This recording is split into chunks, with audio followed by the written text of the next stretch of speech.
Good evening and welcome to the November 6th meeting of the Portsmouth Historic District Commission. We are starting right on time. I will go ahead and introduce the commission. To my far right is our alternate Larry Booz. Good evening. How are you? We have Dr. Dan Brown, Good evening. Martin Ryan, Hello. Vice Chair Margot Doring. Good evening. I'm Chair Reagan Rudig. We have Isaac Gilbo from the Planning Department. Good evening. We have John Wyckoff. Good evening. Rich Blaylock, our City Council representative, I think is coming late tonight. And then David Adams. Thank you very much. Good evening. All right, so the board's action in these matters has been deemed to be quasi-judicial in nature.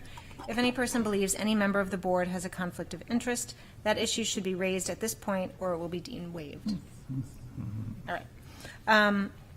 Before we get started in on the approval of things, I did want to just go over early our many requests to postpone, just in case anybody is here for any of these. Our first one is public hearing, old business A, excuse me, petition of Jane Vannie Myers, owner for property located at 195 Washington Street. And then C, petition of J. Ganesh LLC, owner for property located at 201 Islington Street. D, petition of RGA Investments LLC, owner for property located at 342 Islington Street. And then two work sessions are requesting to be postponed. Work session A, requested by Kevin Shitan Zhang, Revocable Trust of 2017, owner for property located at 377 Maplewood Avenue.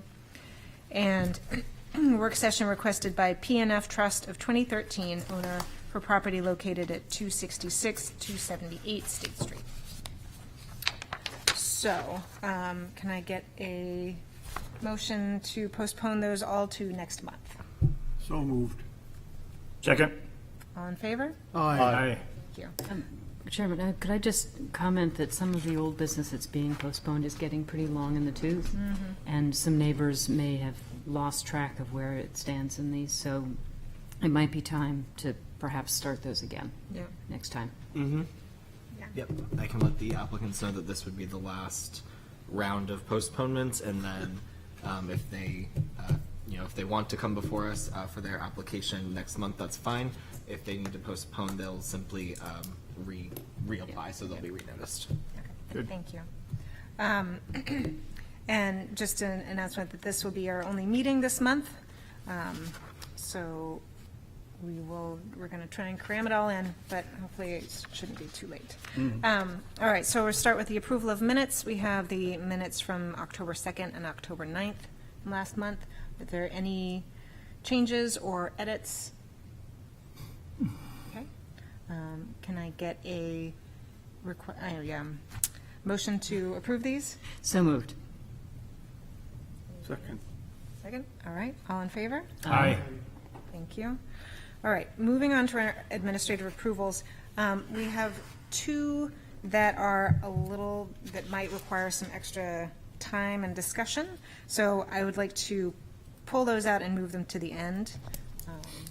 And that would be number 3, 138 Gate Street, and also number 2, 238 Deer Street.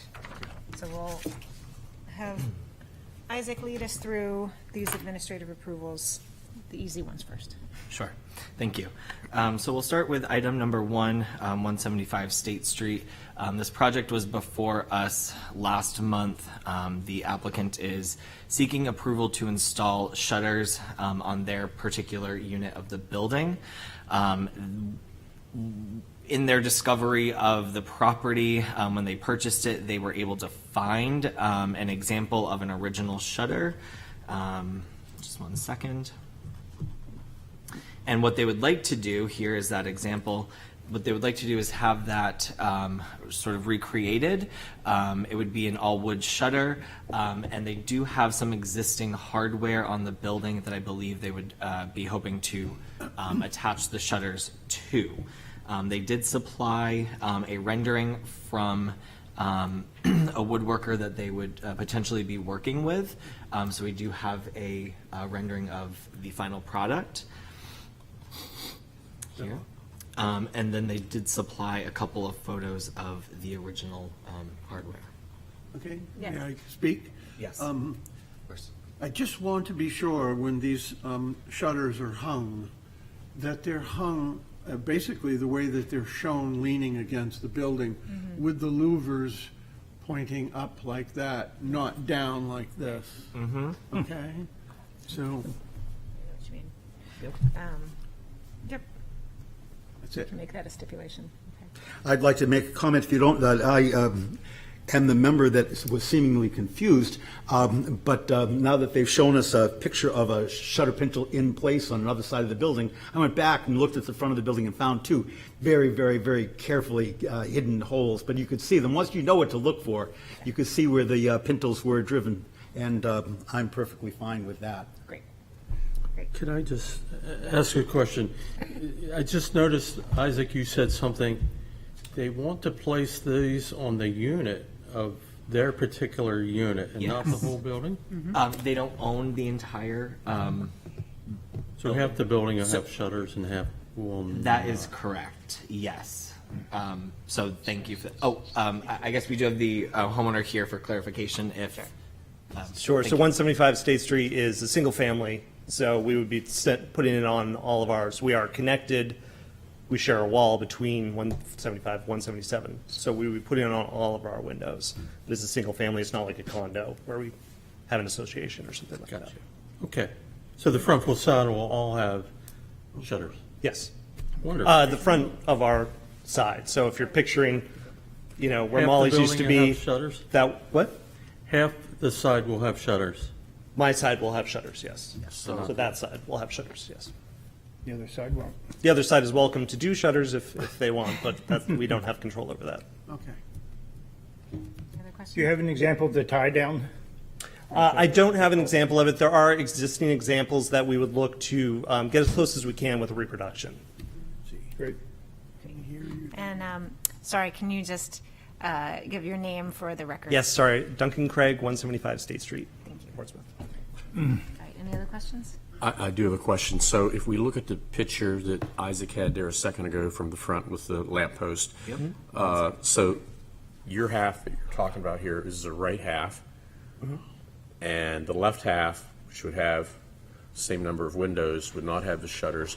Those windows directly above what must be like a central hallway, would they or would they not have shutters? Or is it just the two banks on the right-hand side that would have shutters? We would do all eight windows that you see there.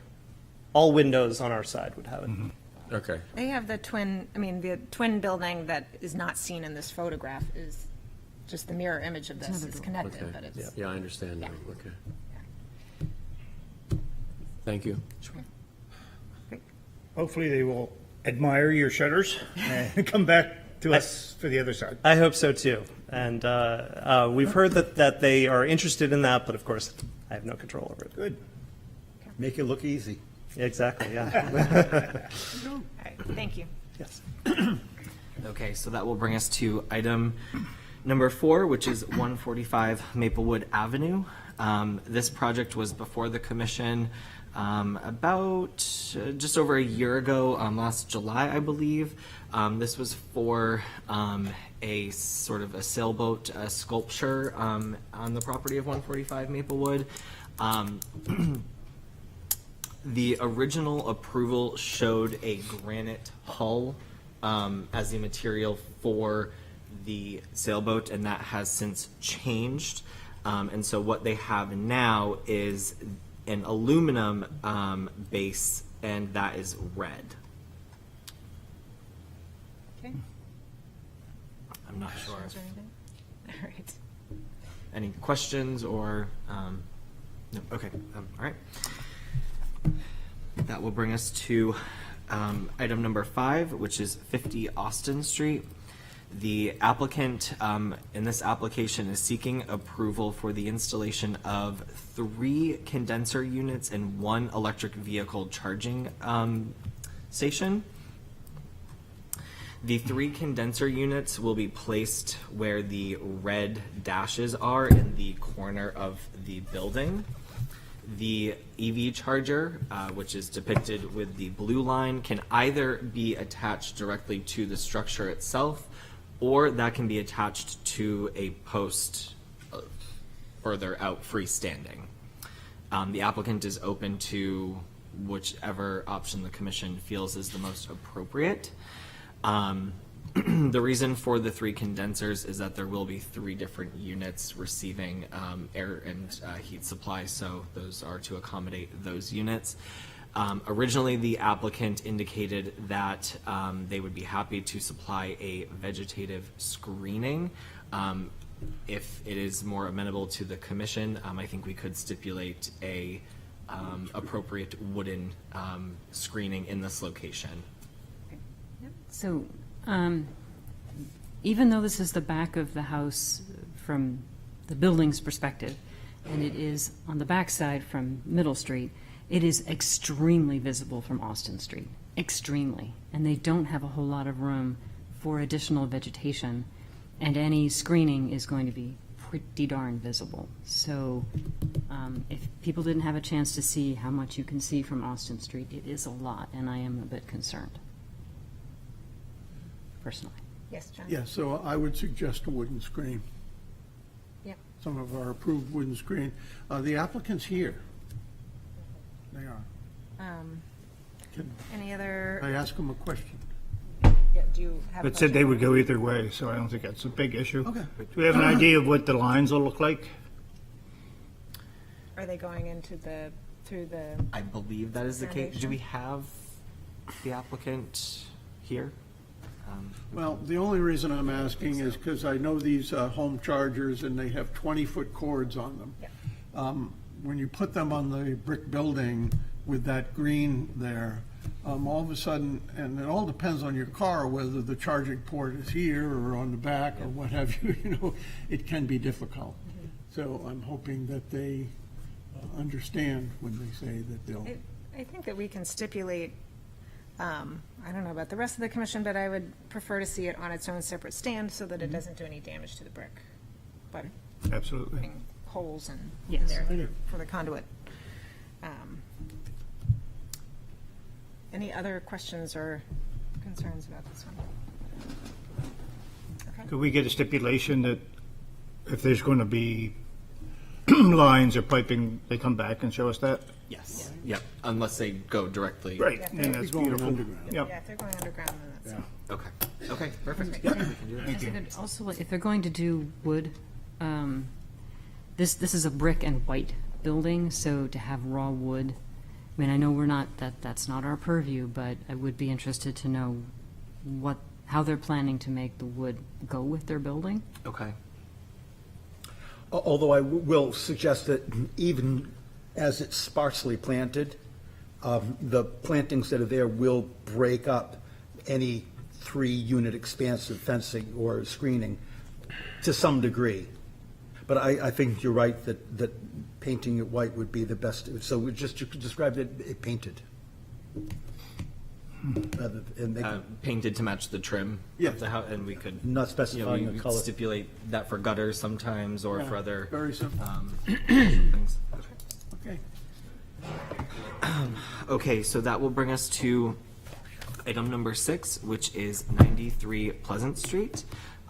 As the commission knows, this project has been before us for the redevelopment of the site. All we're asking here this evening is approval for the proposed sign. It will have lighting, ground lighting up so that you'll be able to see that at night. And I do believe, and please correct me if I'm wrong, that the Treadwell letters will be illuminated, but that will be the only illumination. Or is it just depicted as white in this bottom photo? Somebody's, Backlit, excuse me. Thank all you. right, so backlit is specifically mentioned Yes. in our guidelines that it's not allowed. And I'm very disappointed to see this sign with a restoration of the front section, and to see this generic Modern. modern sign It could be for a dentist's office or, I'm very disappointed with this sign. And I don't like it being backlit. I have to agree with John on that one. I think looks like it would be more in character and Yeah, on Route 1. yeah, it looks like Route 1. Route 1. I want to clarify, backlit does not mean that it's translucent, emitting glow. It's solid opaque, and it's 2 layers, and there's a light in between the layers, so there's a little thin edge of light that comes out the edges. It's the same detail that was approved for the signage on Hearth, where you have the copper piece of metal and then the blue piece of metal separated by a few inches, and there's a concealed light in between, so you don't get any light going through the copper. It's just coming out the little edges of it. Yep. Thank you. But I'm glad to hear that. I am a little bit surprised at the very modern font and Yeah. design of this. I would like to pull this out. I don't know, I don't want to vote against everything because of this. Yeah, okay. Well, we can certainly Just vote to on this introduce separately. yourself. Yes, hi, Marie Bodie with McNabb Properties. Can I also state that part of the reason that this application is before you this evening, it's been in the HGC's hands and planning since August, and part of the critical requirement for approval this evening is that we would like to get the foundation into the ground before the frost comes. So I'm happy to consider a different font, a different lettering style, but I would really like to approve the setback from the site, property lines and all of that, and the base structure if possible. Thank you. Does anybody have any issues or questions about I it? have no problem with that. I noticed that it's, besides being a concrete foundation, that it's capped with granite. And Yeah. so at that point, they could put anything on top of it. It would be better than this. The moose, put the moose back. The elk. The elk, I'm sorry. The Yeah, elk, put the yes. elk back. That's fine, well, then we can, if that's fine, then we can just make the stipulation that the Stipulation. approval is only for the Base. base itself. Sure. The design of the sign will come back. Hardcore. Okay, so our, not our last item, but our last item in this grouping will be item number 7, which is 369 Pleasant Street. The applicant here is seeking approval for a replacement fence. They have an existing fairly dilapidated fence on the property. It's falling down. It's causing issues. As you can see, it's falling into the neighbor's property. So what they would like to do is they would actually just like to mimic their neighbor's fence, which is a somewhat similar style, but it is just a little bit different than what they currently have. And this would be a cedar wood fence. And it would be in the exact same location, same height, 6 foot tall, that they have existing now. Okay. Just as a matter of practical knowledge, could we suggest that they not use cedar posts? What would they use instead? Pressure-treated posts, 5x5 posts. Cedar posts, 10 years, fence tips over. It's just getting ridiculous. Brand-new fences, fence tips over. We did recently have someone do a replacement in kind of a cedar fence where they actually wrapped a metal post with the cedar 5x5 and then used that so that it would at least have the look of the cedar post, Very clever. but it would be withstanding to. That's very clever. So, I'm not sure that we can necessarily stipulate that they do that. Well, But if they're listening, can't- I can always give them that option and just let them know of your experience with Yeah. that. The argument for the pressure treated is that it ages differently than the rest of the cedar. It does. It gets gray It does, rather than any of the brown tones that you can sometimes get out of the cedar before they rot. before they tip over. Tough one. All right. So, all right, so. Great. I mean, wood is wood, I realize that. It's just a suggestion. Sure. Okay, what I will do is I will just quickly go over those one more time with any stipulations or comments that we've had, and then you can all vote on that. So item number 175 State Street.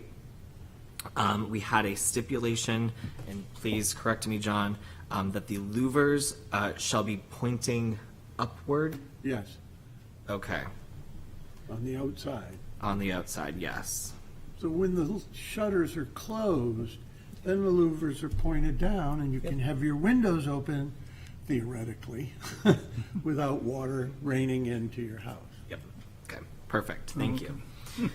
Item number 4, 145 Maplewood Avenue. We did not have any stipulations for that particular application. Item number 5, 50 Austin Street. We had 3 stipulations. The first was that the EV charger be on a standalone post and that it not be affixed to the structure. The second stipulation is that the applicant shall use a already approved wood screening. We've got a few options in the department, and that it shall be painted white to match the trim on the structure. The third stipulation is that if the applicant is not proposing to run the line sets directly into the building or underground, they will need to come back with a line set diagram for us to approve administratively. Item number 6, 93 Pleasant Street. We had the stipulation, or we approved the base and the foundation of the sign, and that the stipulation is that the actual design and the lettering will come back for another approval. The last item that we had in the group was item 7, that is 369 Pleasant Street, and I did not hear a stipulation for that. Just one correction, on 50 Austin Street, just strike out the word white. It should match the trim, period. To match the trim, thank you. Okay. May I have a Motion to approve as Isaac has stipulated. Second? all right. All in favor? Aye. Chair votes aye. Anyone opposed? Okay. All right, so let's do some of the more sticky ones. Number 2 is 238 Deer Street. And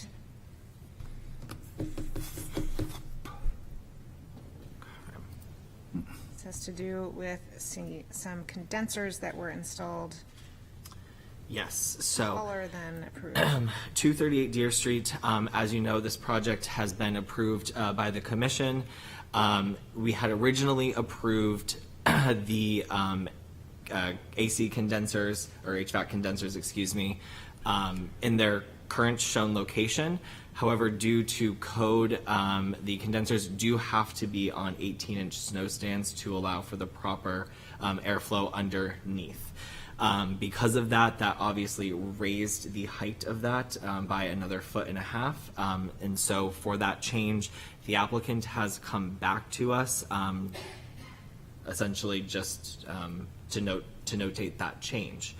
I'm not sure if the applicant has anything they would like to add, or if the commission has specific questions.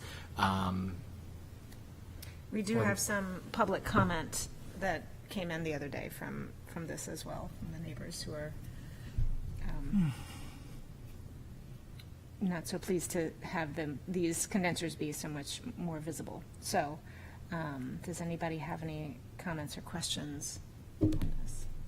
I think because it's so high, it's going to, you're going to be looking up and it's going to make it look a little less glary than another 18 inches. But Yeah.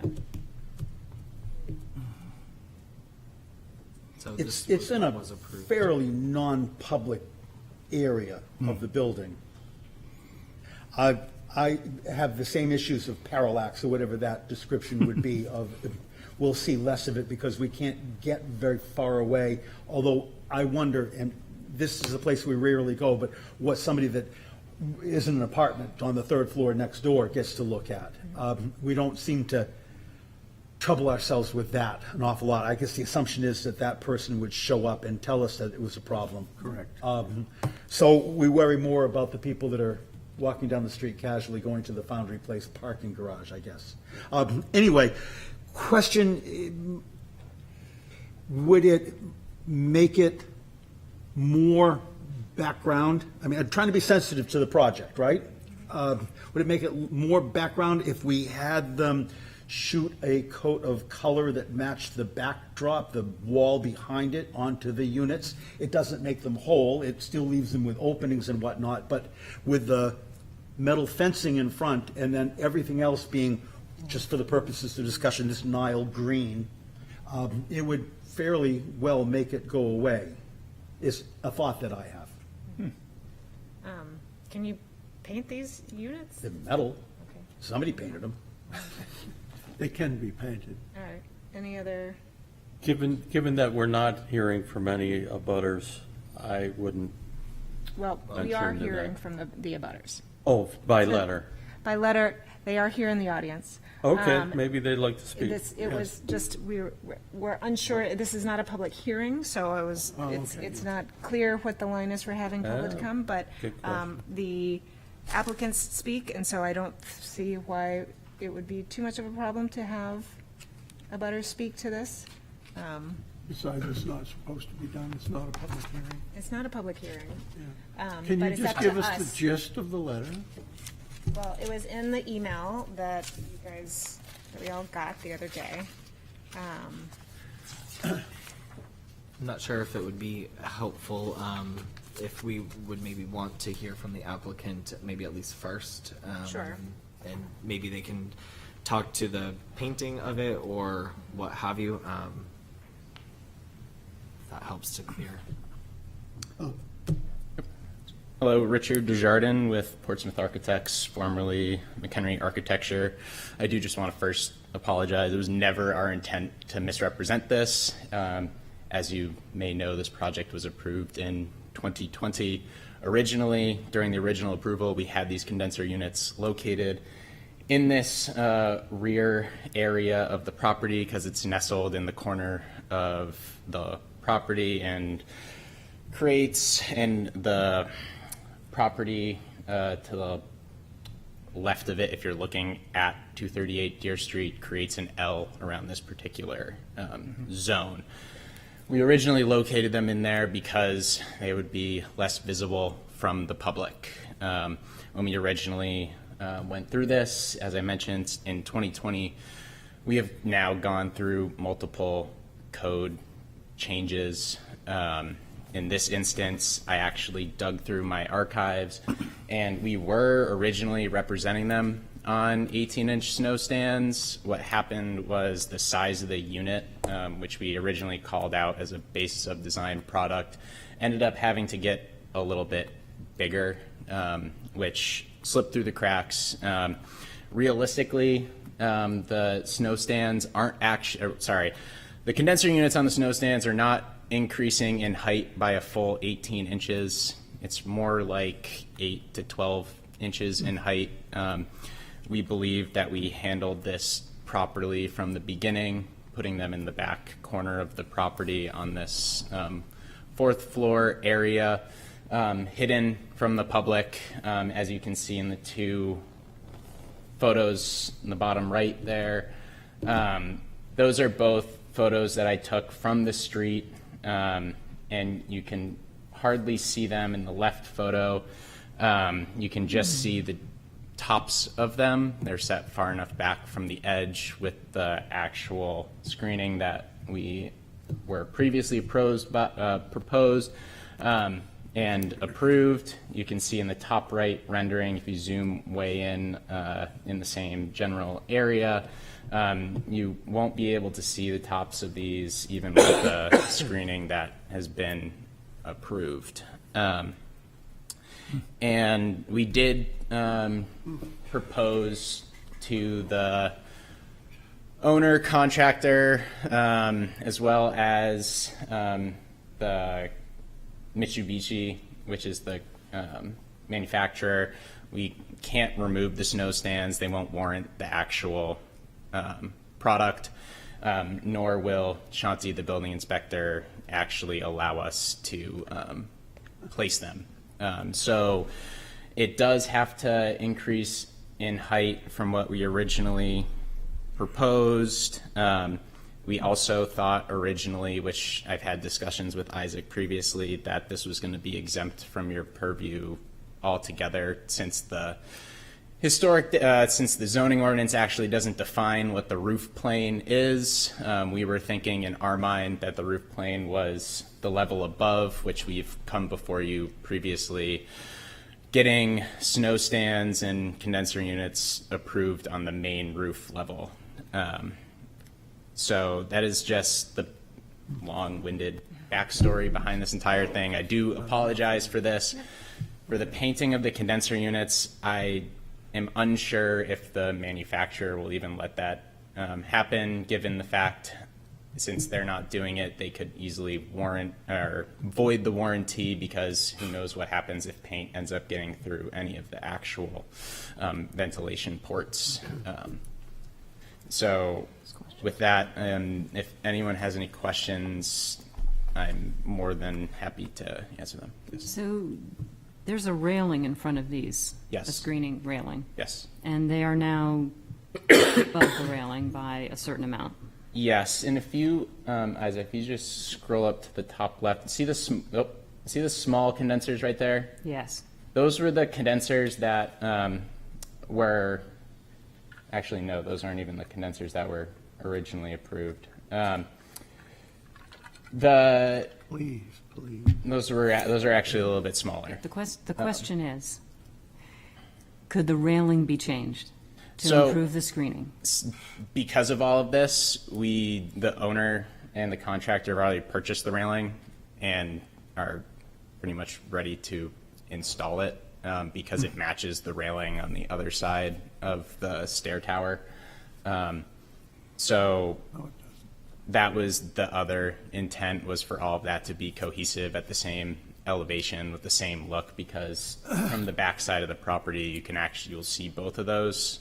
So we didn't really want to raise that railing as well, because then we would have a different elevation I and railing see in the your back. point, but given the fact that these, the railings themselves are different heights, although across the stairwell, they do line up, but they are different size anyway, and I think people are probably more likely to notice condenser things sticking up than they are, oh, that railing is taller than the other one.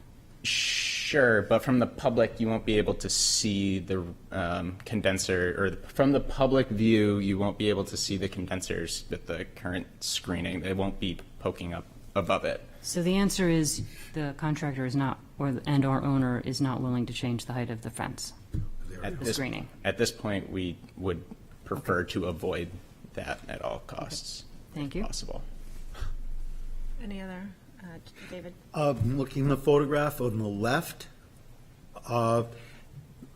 there's a line of windows in what looks to be a pale brick-like material. Is that the building next door? Yes, please. Yes, that's the building next door. And it's about 8 feet away? Give or take, yes.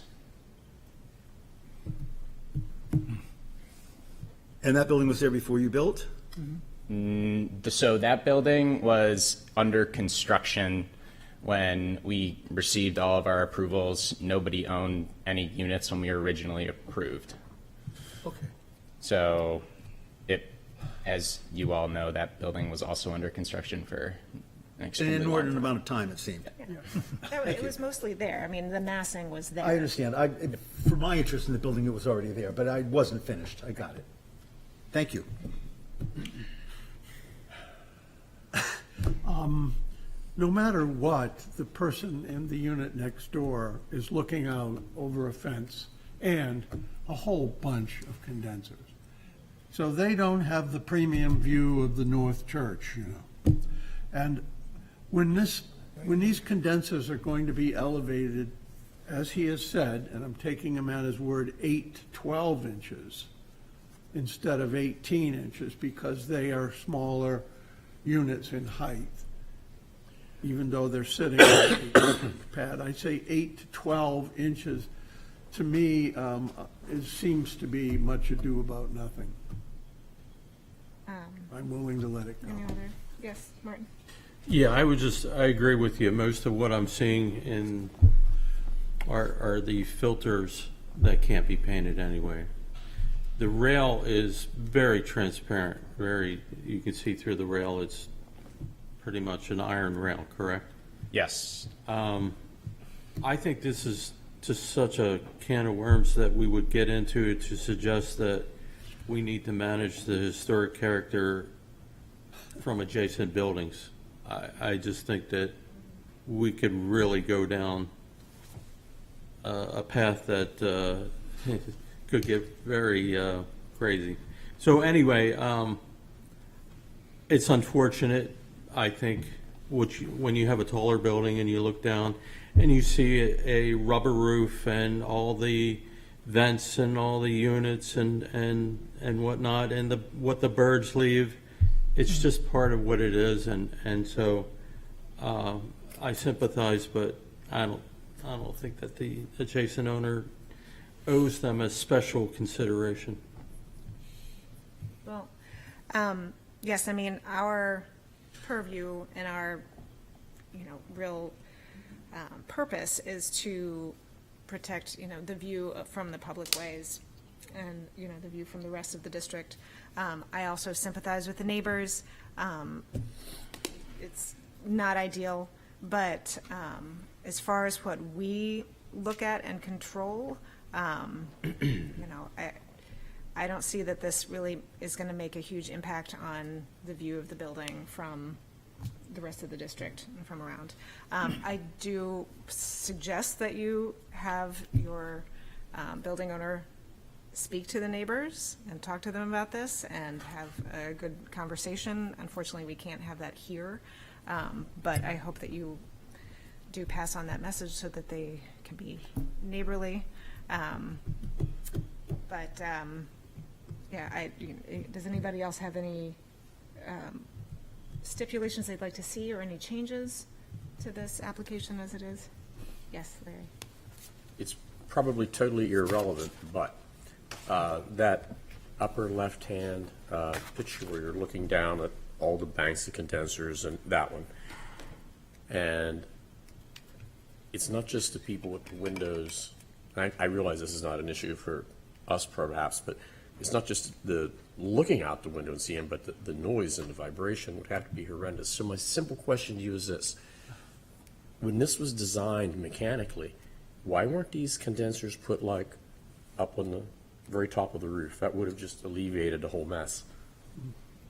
So the reason we put them there is because there was easy access off the stair tower. It was an open space that was rigorously designed through the ZBA process to allow us to have a penthouse. The reason which is why that left wall in that picture that you just mentioned is roughly 10 feet setback from the face of the building. And we wanted to utilize this area, since it was right off the stairwell, to provide access to these mechanical systems. Due to, just for some more context, originally we had all 22 units on this area, and we have since moved 6 or 8, I don't remember the quantity, to that roof that you just mentioned, for various reasons, which we have gotten approved here, between line set length as well as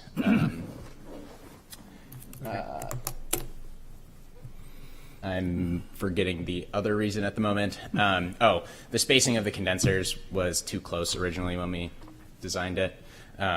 So when we moved those to the roof, got those approved, if we put 22 condenser units on the roof, it would have been even more visible than how it is now from the public.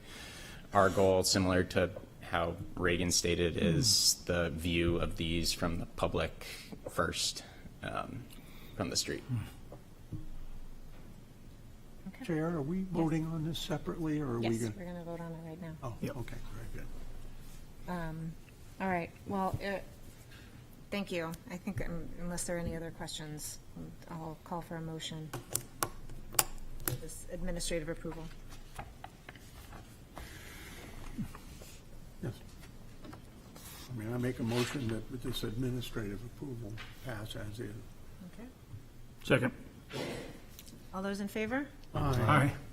Any opposed? Chair votes aye. Thank you. What do we got now? All right. And then the next one is 138 Gate Street.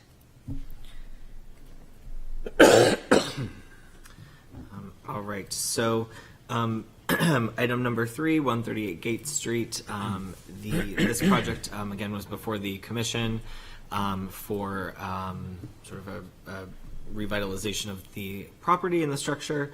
There has since been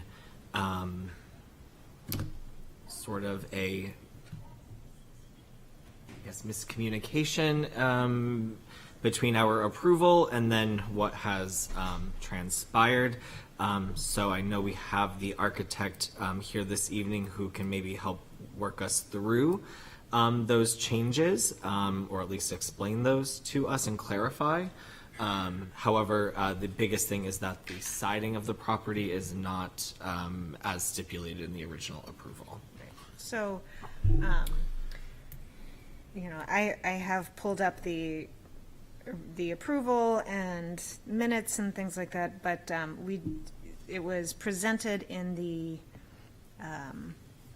application that the replacement of the wood siding would match was there two weather originally, and the stipulation that we added was that there would be scarf joints created, and then it would not be out of cedar, right? That It was would be out because of the hemlock. crisp edge of the clapboard, yes. So, and then as you can see, what, and we'll have Ann Whitney come up and talk to us about it, but she laid out in her letter that as they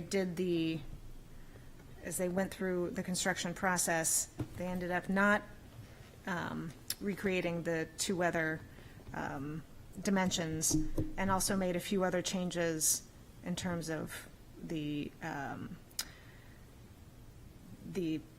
water table and trim and things like that. So Light fixtures, the light fixtures are different. I don't know, did we approve those light fixtures? possibly this originally came to us 2 years ago, so it has been a while. But we can bring up the original application if you want, or the original approval. But I would love to invite Ann to come and just kind of give an overall explanation of how we got to this point. Okay. I'd just like to pass out, I have a sample of the lifespan and a sample of the cedar, and you can see that they're pretty close. And then I did not the cedar, the spruce, actually I might as well include the cedar, which you can see has much more rounded Not the window. edge. They were all approved to be moved. That one's smaller, no? Thank you. Yeah, kitchen.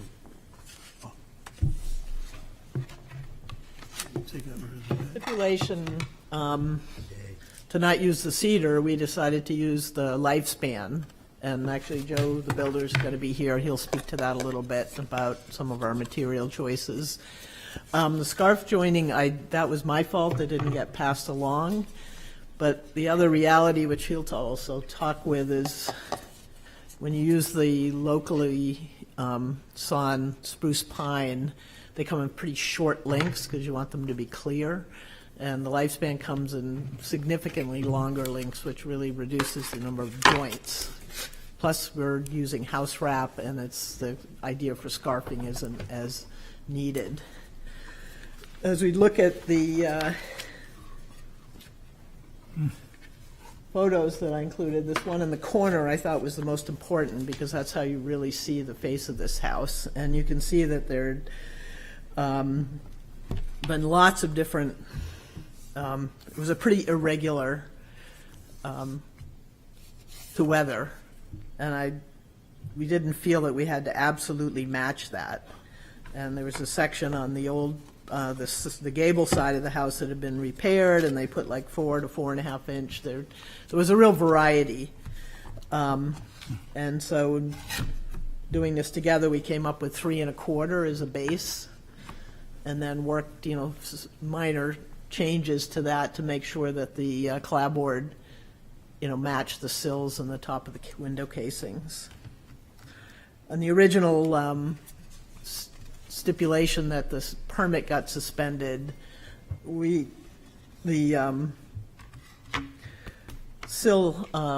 sills weren't mentioned, but we just, when doing this process, I just wanted to reiterate that they were all different, and, especially the one on that side gable it was fairly large and not well flashed, so we just decided to eliminate those during the process. This was a really complicated renovation, not just exterior but interior. A lot of the old timber frame we replaced in kind, and it was a couple of years after our approval that the siding was actually getting on there, and I felt like we were doing a good service to this building and what we chose to do. Any? And do you want to speak, Joe? Yeah. Joe Teravicchio. Yeah, Joe Teravecchia, a general contractor. This is one of 6 projects I've done on Gate Street alone in the last 5 years.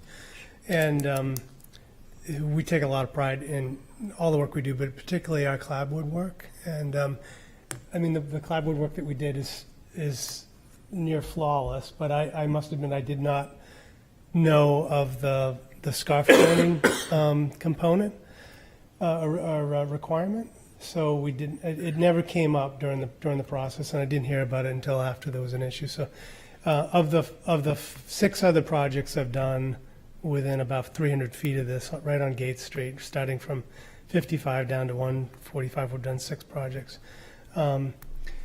We've never been asked to do a scarf join clapboard job, so it came as a surprise to me that was a requirement. We've done 3 lifespan projects. This is all in the last 5 years. 3 lifespan projects, 1 Boral project at 99 Gates, and then 1 recent Cedar project at 145 Gates, directly across the street from 138 that was approved because that was what we were taking off. All the sheathing was rotten beneath the clapboards from the previous project done 20 years ago. It was all sawdust. So we took those off and we were approved with Cedar. So I apologize for I wasn't aware of the scarf joining. As far as the mud sills goes, those were not original. They were put on with wire nails somewhere in the early 1800s, early 1900s, late 1800s. And you can see there's 3 different widths. The one on the left is about 3 inches, the one in the middle is about 5, and the one on the right is about 10. And we think that we came up with a much cleaner look and what was probably original to this house in the way that we did it. We just take an enormous amount of care to make sure our layout and our graduated clapboards are we never jump more than a 3/16 of an inch between one clapboard course and the next. We always land on head and casings and sills, and we just put a lot of care into our clapboard work. But I'm sorry about the scarf joining. I wasn't aware of it.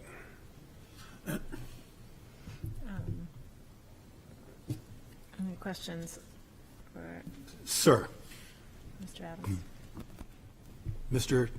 Teravecchio? That's correct. Hi, Dave. I wasn't sure that was coming. Hi, Dave. I was waiting as we made contact. Yes. Do you know of another house on Gate Street that has its early features that doesn't have a water table?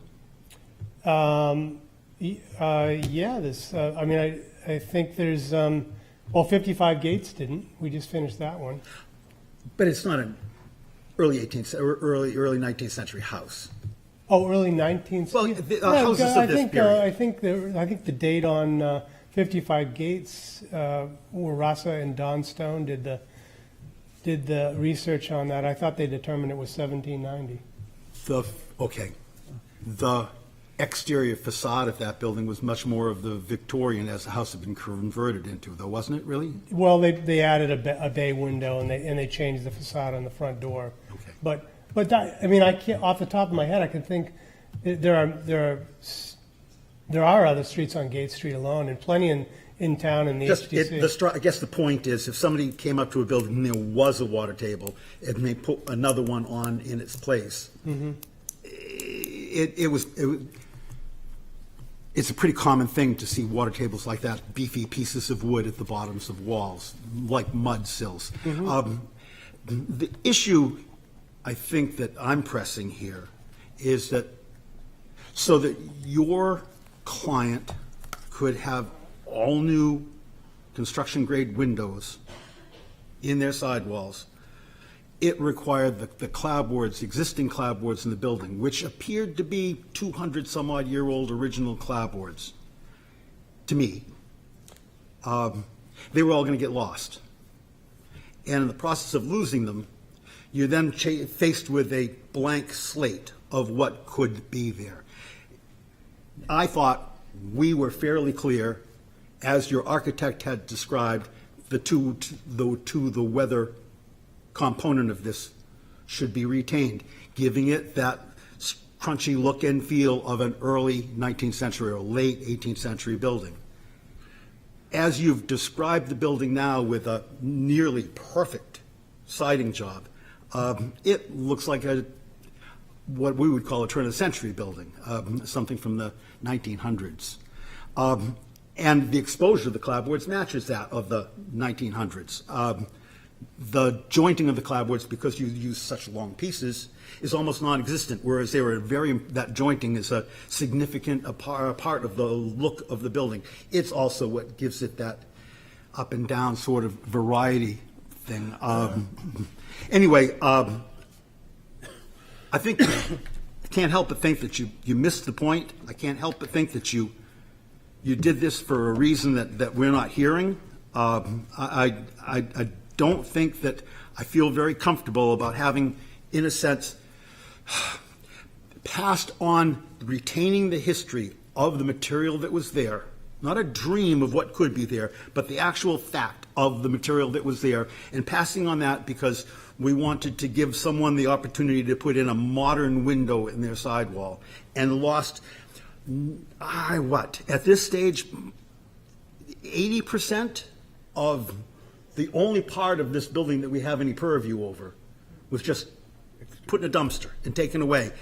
And it hurts me because it happened on my watch. It's not a story I can tell when I wave my hands to my grandchildren when walking down the street. This is something I participated in, and very disappointed. I'll have to say I disagree with you, Dave. And I'll tell you what brought me to this decision is every other job I've done on that street, same thing. Every house I've done originally had scarf joint clapboards and a small exposure. I wasn't here when you were getting approvals for those. I'm just saying that's where I came from on this. Every job that I've done on that street in the last, this isn't ancient history, this is within the last 5 years. They all originally had 2 to 2.5 inch exposure.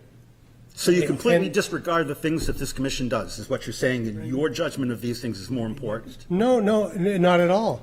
It's just that the precedence was, I've never been asked to install a clapboard at 2-inch exposure, and even in the last 5 years.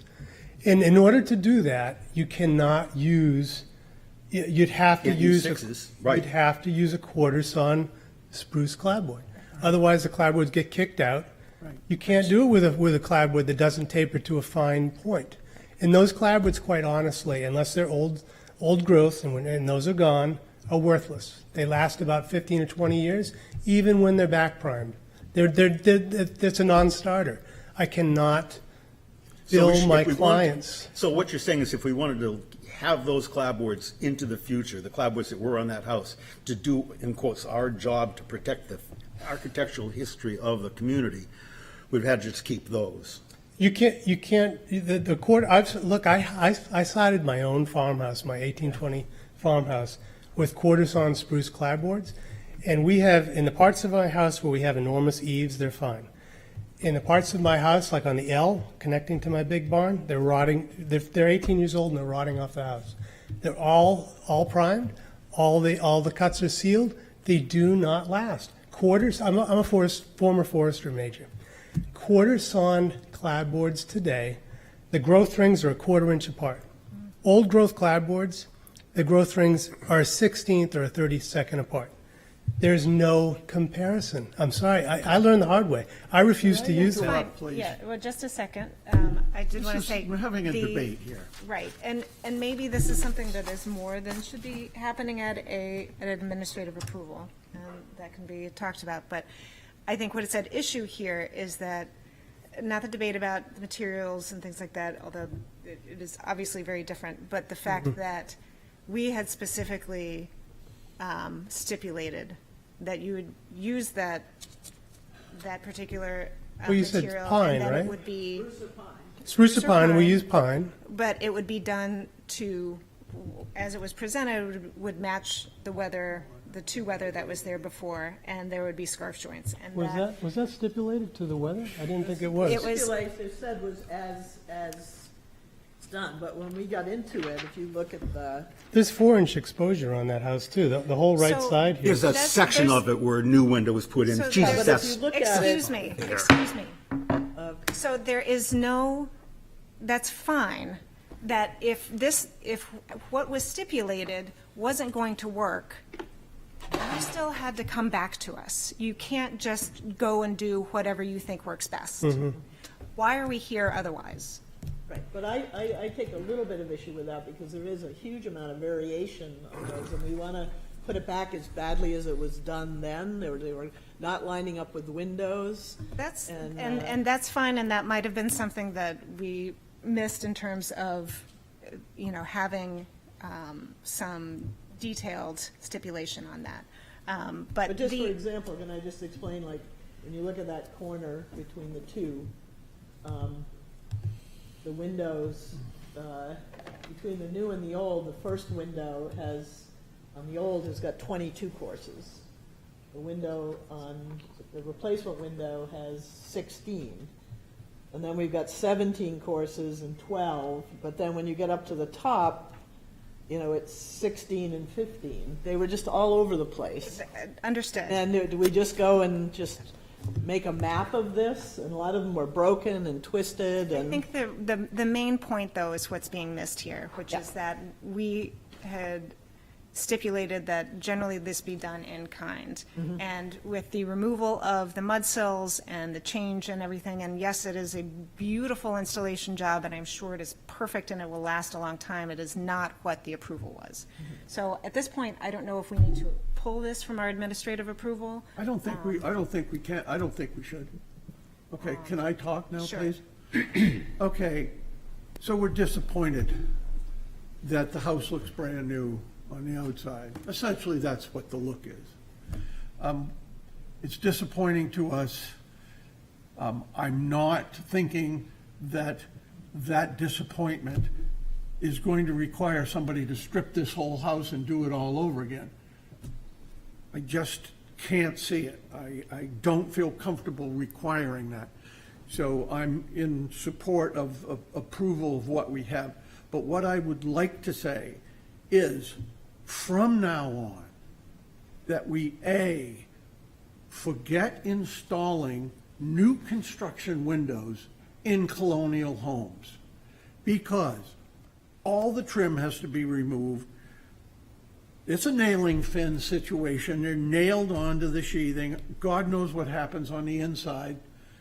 I can't see that. And then they end up replacing all the siding. So, for instance, on this house, if they had used the replacement type of windows, and I don't want to hear any arguments about, oh, God, new construction are better. If you'd have used your replacement windows and put in there, you could have saved 90% of the siding. You could have repaired the siding on the first floor where that fan ductwork comes out, and we would have a house that looks to be 250 years old. Right now, we have a house that looks like a brand-new house down in Williamsburg, or something like that. So that's, I just want to get that across to the board from now on. Thank you very much, Mr. Teravecchio, that we do not approve new construction windows because of the amount of change that it requires in a colonial house. Yes. I'm going to agree with my fellow commissioners here, particularly what John just said about the replacement windows versus new construction, and this was something I had dealt with in my own right. Me too. Because you not only have to take off all of the molding on the outside, you have to take off all the molding on the inside, put in a new construction window. And if I take that screen on the left and I blow it up, correct me if I'm wrong, but to me it looks like you actually had the very, very old style of clapboard where they're not abutted edge to edge, but where the edges are shaved at 45-degree angles for overlap. To me, that looks like that's what you had. They are away. they are scarf joint there. That's the That is correct. That's what was stipulated to be. Right. So what I'm trying to say is, to me, I completely agree with what everybody said. I wasn't on the commission back then, but to me, it reeks of somebody just wanted new siding, and they went ahead and did whatever they wanted to do. And that's about as sugar-coated as I can say it. I don't want to belabor this, but Yeah. most of the sheathing was rotten under this house. 70% of it was rotten. All the siding had to come off. Sure. I'm sorry. So I think Can't we just vote on this? we can vote on it, or we can ask them to come back with some sort of solution, whereas, I think there's a lot here that, again, missed the mark. And I would like to see at least the mud sill go back on, whether or not that you think it was original, it still is part of the history of this building. And that's, we're not, our goal is to not strip everything down and bring it back to day one. We embrace the entire history of all of these historic buildings. So I don't know if anybody else thinks that that would be appealing to have them come back and have some sort of. Can I just interject one thing about the mud sills? Could we they were- discuss this amongst ourselves? please? Yeah, Sure, I'm okay, sorry. sure. Let's just. Actually, figure this out. we've never really let anybody come up and speak during one of these. Oh, okay. Well, we've heard your rationale for the siding. Give us your rationale for why we don't have the mud sills the way they were Well, supposed to be. the mud sills were, the building was constructed in about 1780. It was a former butcher shop downstairs. The mud sills were an afterthought. There was wire nails, and when we pulled those off, they were installed somewhere in the late 1800s, early 1900s. They weren't original to the house. It's still, to me, historic. Are- That is still a historic feature, because it still is representing the history of the building. It sounds like you've decided that you're a one-man HTC. No, but I That's enough. Doing a little more benevolence than was really, because we take pride in these projects. And absolutely. And, this is, it's something that we deal with time to time where things are different from what has been approved. And we certainly do not mean to diminish the quality of your work and the design. That is not our point here. The point is to try and figure out how we can come back to what was originally approved to what is here today. And so I don't know if we can ask for some sort of maybe another really quick public hearing next month or something to discuss some sort of solution to this to make it a little bit, to make it workable. But,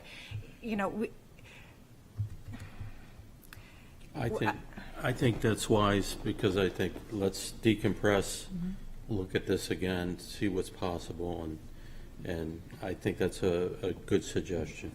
I agree. I could not approve this.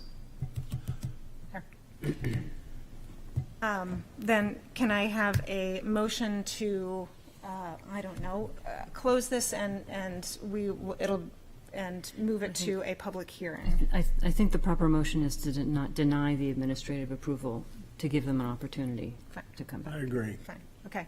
So I make a motion to deny. Second. All right, all in favor? Aye. Opposed? All right. Thank you very much. We will see you soon again. Sure. All right. All right, now that we've gotten through those sticky things, all right, we're going to move to our first public hearing, which is the petition of Jeffrey Daniel Berlin, owner for property located at 38 State Street, Unit Number 4, wherein permission is requested to allow renovations to an existing structure, new roofing, roof deck, and windows, and new construction to an existing structure, construct new penthouse addition to access roof deck, as per plans on file in the Planning Department. Said property is shown on Assessor Map 105 as Lot 10-4 and lies within the Character District 4 and Historic Districts. So who is here to present this one? All right. Nick Isaac, Isaac Design. So we've had a couple work sessions with you guys, and so now, I guess just give us a presentation of where we are now, explain the project, and we'll ask questions as we go. The last time we talked, we showed you a few different options of how we would recreate the top floor of the building. Basically reconstruct the entire top floor in an effort to preserve the entire building, because the existing top floor and roof were in terrible shape. So we're basically recreating the entire apartment, as well as adding a small penthouse. I'm sorry, hold on one second. Sure. Sorry, Something's happening Can we up here. take any conversation outside, just, it's hard to hear. Thanks. Sorry, continue. Sure. So these first two images on the top show the existing condition on the left, and then on the right is the proposed situation. And then as you go down, these images are all the proposed. More images on the front on State Street on the left, and then on the right side is the rear view, which has and then the bottom views are aerial shots showing the roof deck on the rear side on the bottom right, and on the lower left, a small roof deck on the State Street side, and then the penthouse, which from the street you can't really see from most viewpoints. And then if you proceed down, there's more axonometric views, just to help you better understand the massing of the building.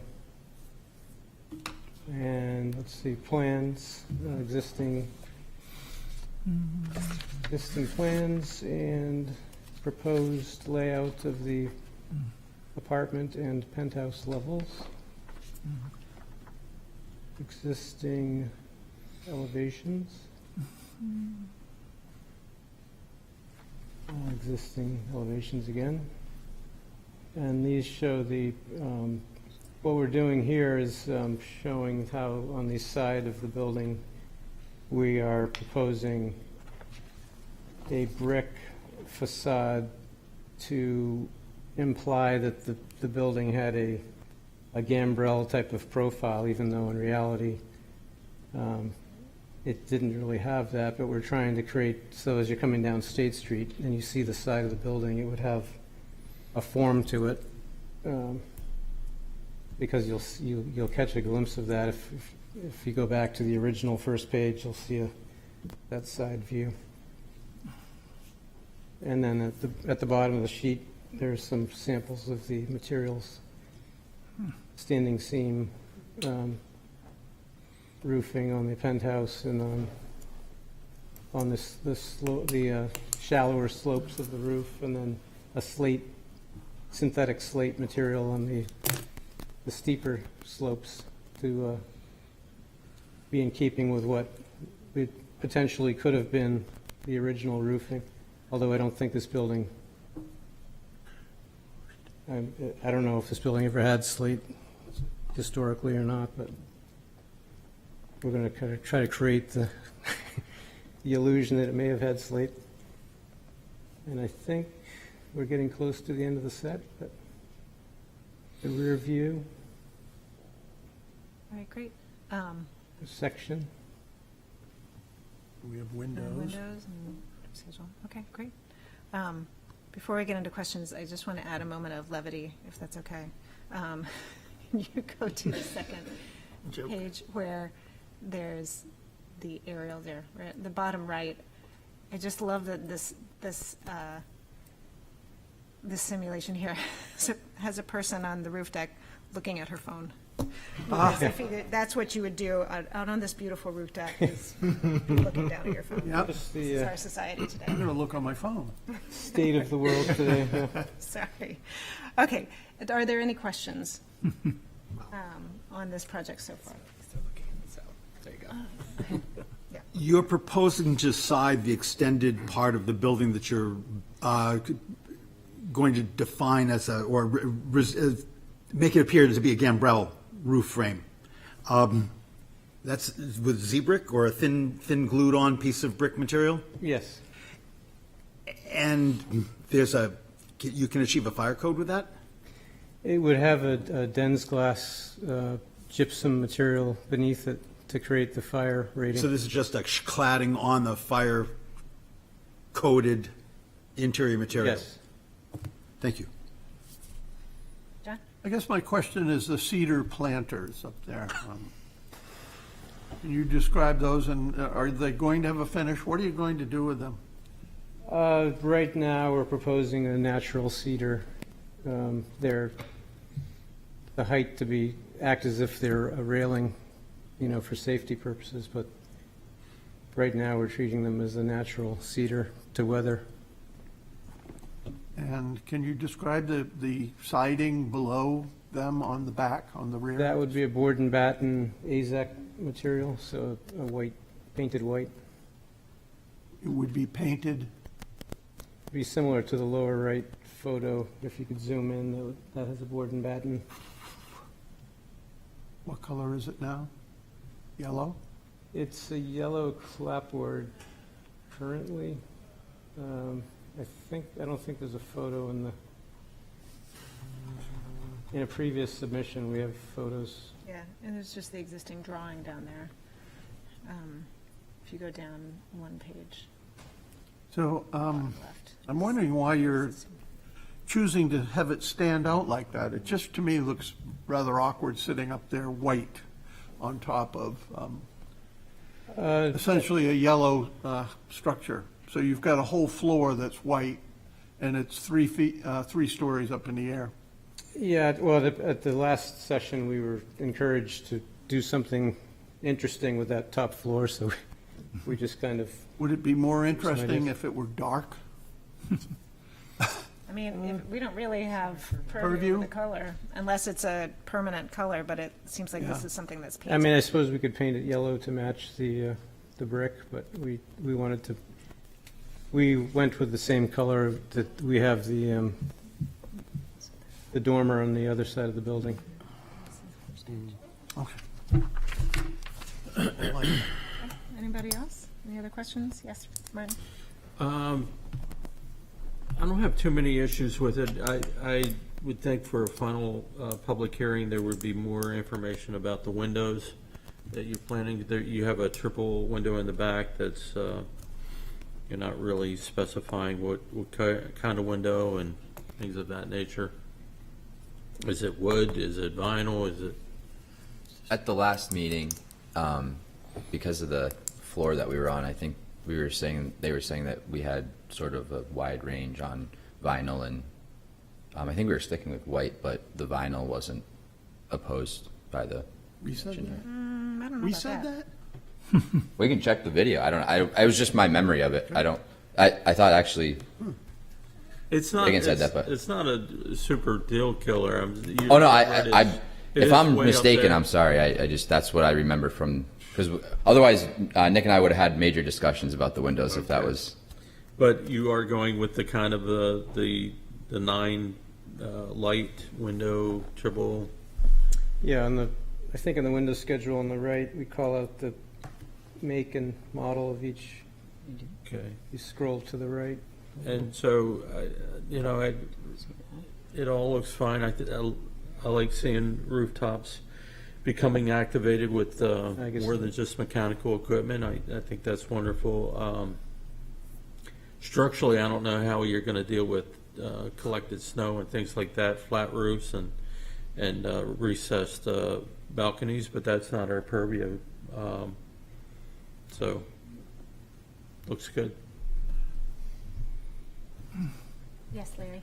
I would also echo what he just said, and I like the fact that when you went up a floor here, that you do have that gambrel look there with the brick, because if I look at the existing and then the fact that, what you've done here, I think it really ties the chimneys together and it creates an interesting look.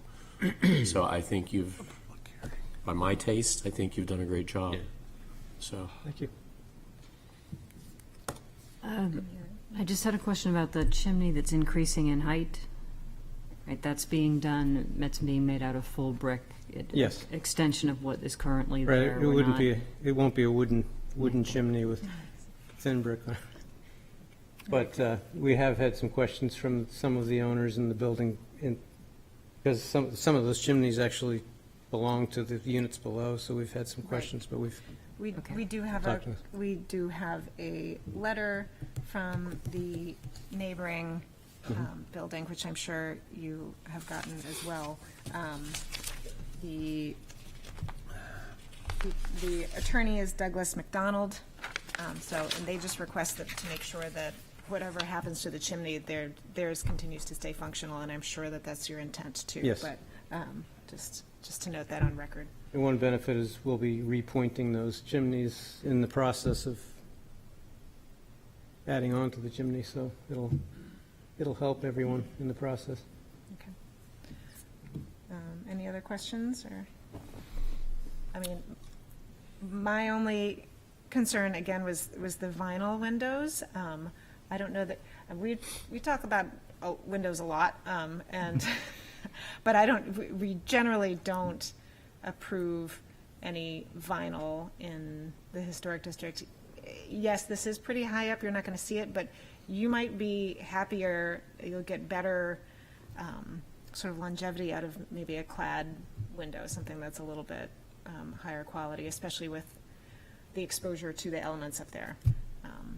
And we would like to know, as Martin said, a little bit more about the windows in terms of are they simulated divided lights? Are they, is the grill between the glass, something like that? So I think we would like to request, we'll probably request a little bit more information, some specifications on the windows.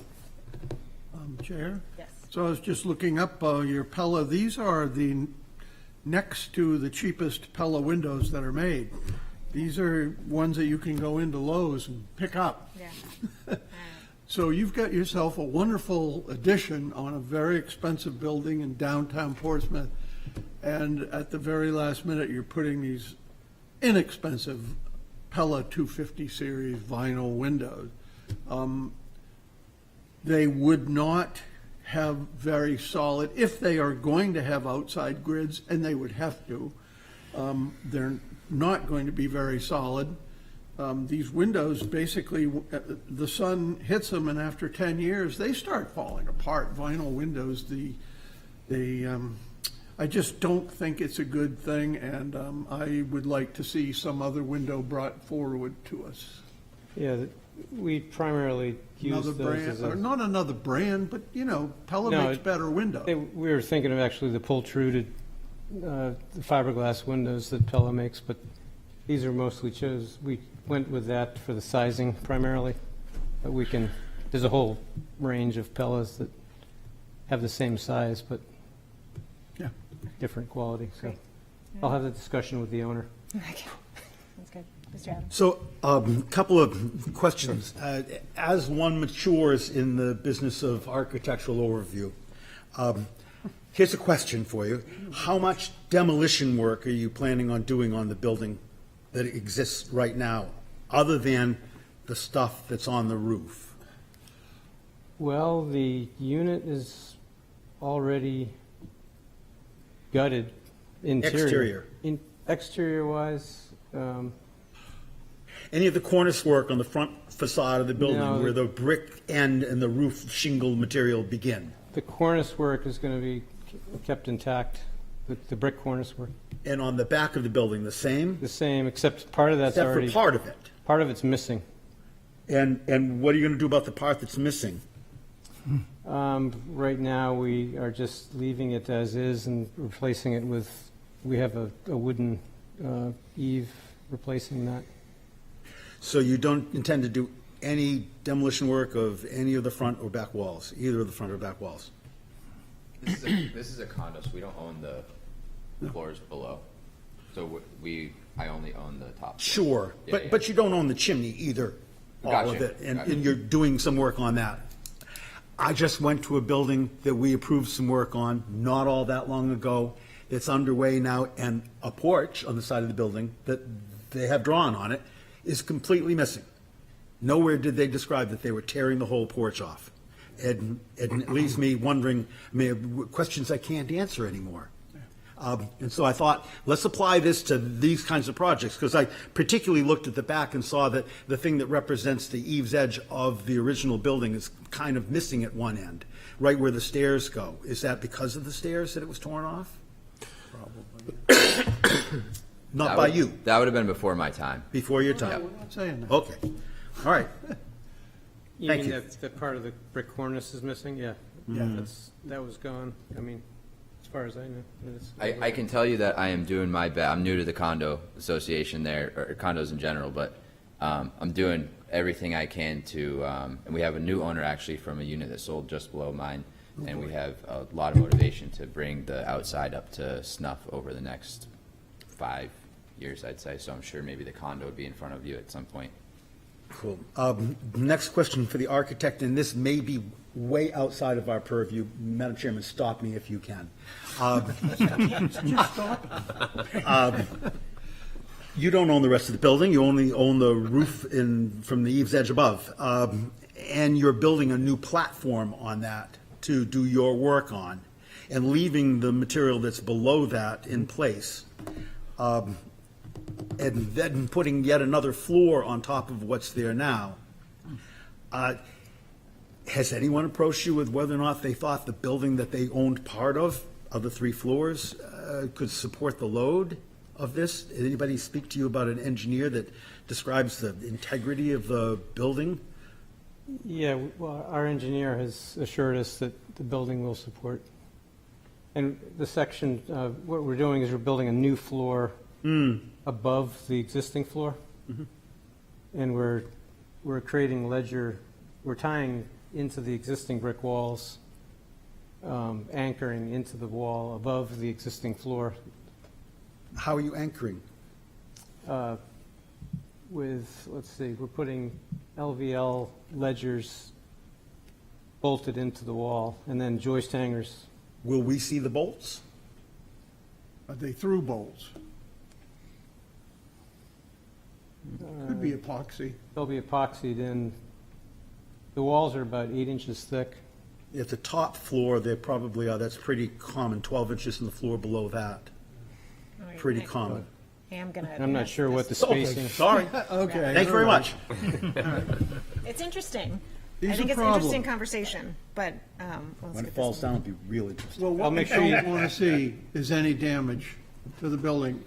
And the only reason that David is going into this Yeah. is because we have seen buildings basically collapse, basically have to be torn down because of what we approved, and they didn't do their homework as far as structural goes. That's why we're hiring a structural engineer. Excellent. Good. Okay, that's it. They're they're very handy to have. Any more questions? Yeah, any more questions? And then we'll open it to the public. All right. Okay, anyone from the public wishing to speak to, for, or against this application? All right, anybody online? Okay, seeing no one rise, I am closing the public hearing, and we'll wait for a motion to approve this project with some stipulations. Anyone? I'll make a motion to approve as presented with the stipulation that the windows come back to us in a admin approval. A second. I believe it preserves the integrity of the district and is consistent with the special and defining character of the surrounding properties. I'd like to take bit of umbrage with that. I don't find myself wanting to vote for this. And I think part of the reason is it's so specifically different than the other properties that lead up to this. There is, without question, a 4-story brick building of much larger size than the small row unit. But most of the rows on that side of the street, for a couple blocks, are 3-story buildings that have, really, you'd have to say, very little on their roofs. And this building, which has a 4th floor, a whole other floor on its roof, is now being proposed to take a 5th. And outside of the not invented mechanical issues that I have with it, also is this precedent of the going to the 5th floor. And we can talk about how we don't believe in precedent, but I will suggest to you people here tonight that the architecture, historic architecture in our town is all about precedent. All right, thank you, David. If I chose a different finding of fact, would you not take umbrage? And you're not taking umbrage with me, are you? No, just the idea that it somehow is capturing some of the defining character of the streetscape, and I don't believe that it's so. I think it's a swing and a miss on your part, and it's not like you. Thanks, David. Well, while we're commenting, I would just like to say that the 4th floor is awkward right now that's up there. And has been there for 25 years, being removed. So, Yeah, I would simply just say that we have a lot of different, when we get to the roof, all order breaks down. After a very orderly body and front, and so I understand what you're saying. But this street, this whole side of the street, all the way from the temple, is, except for one building, is and it's a modern building, built because of our functional strategic failure of the fabric of the building that was there.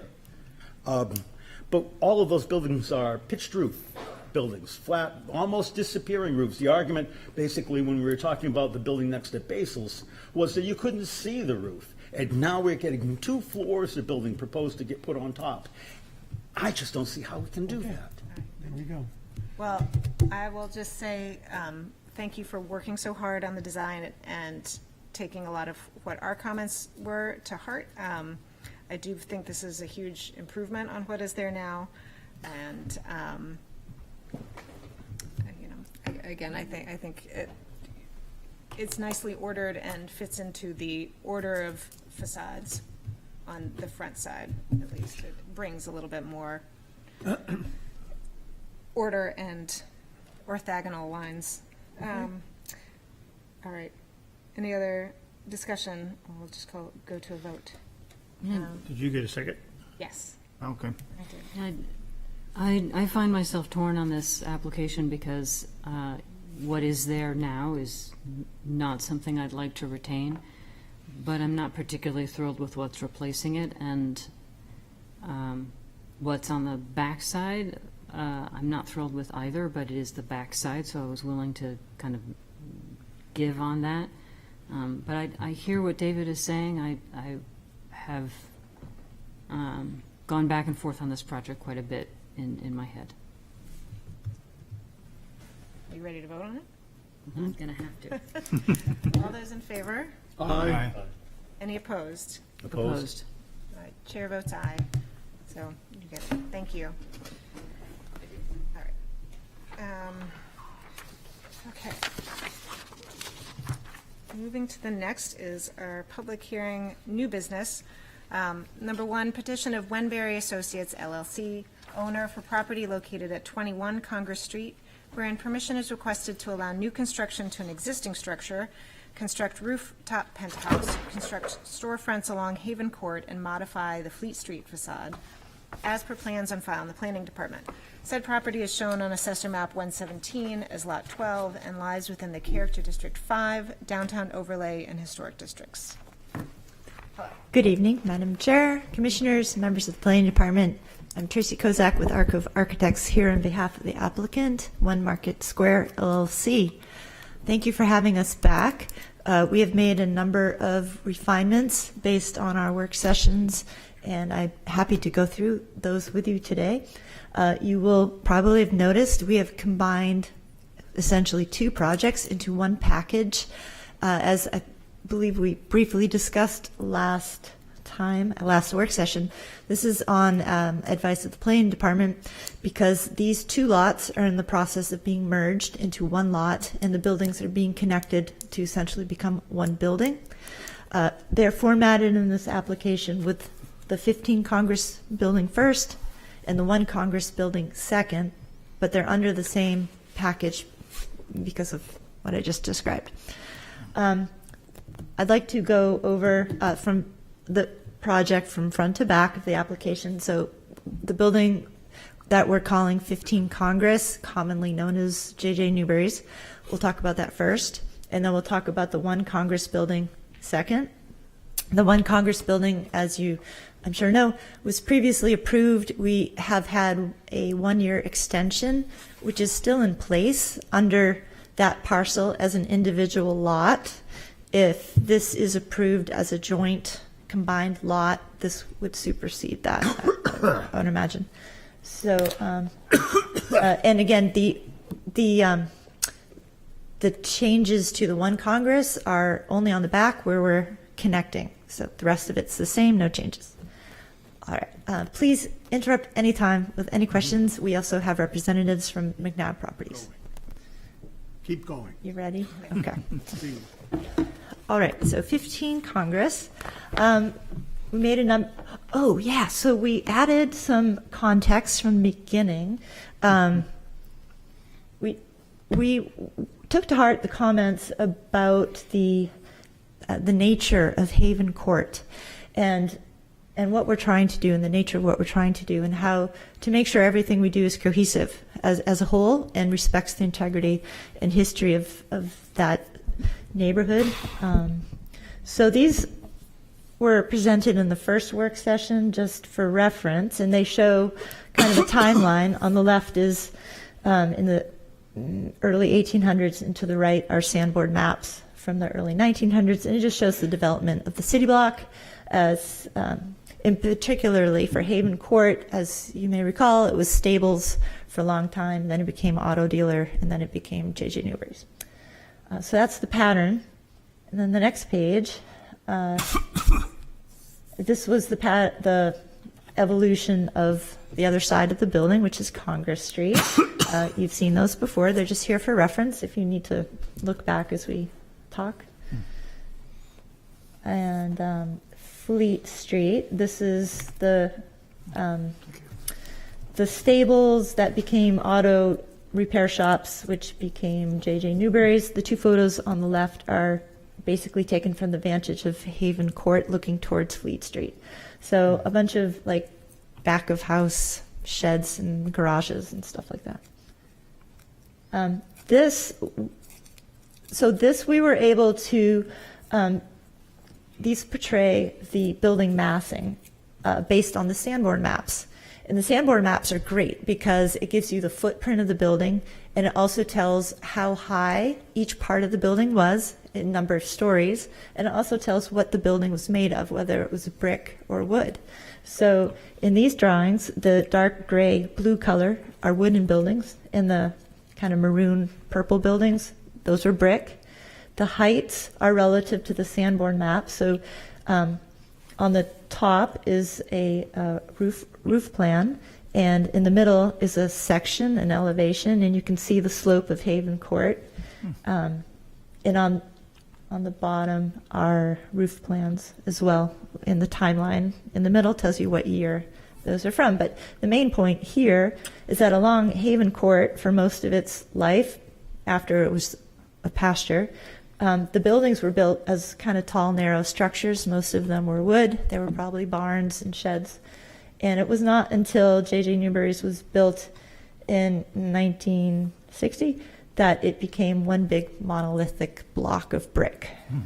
Okay. Site survey, you've seen before, just for reference, existing conditions.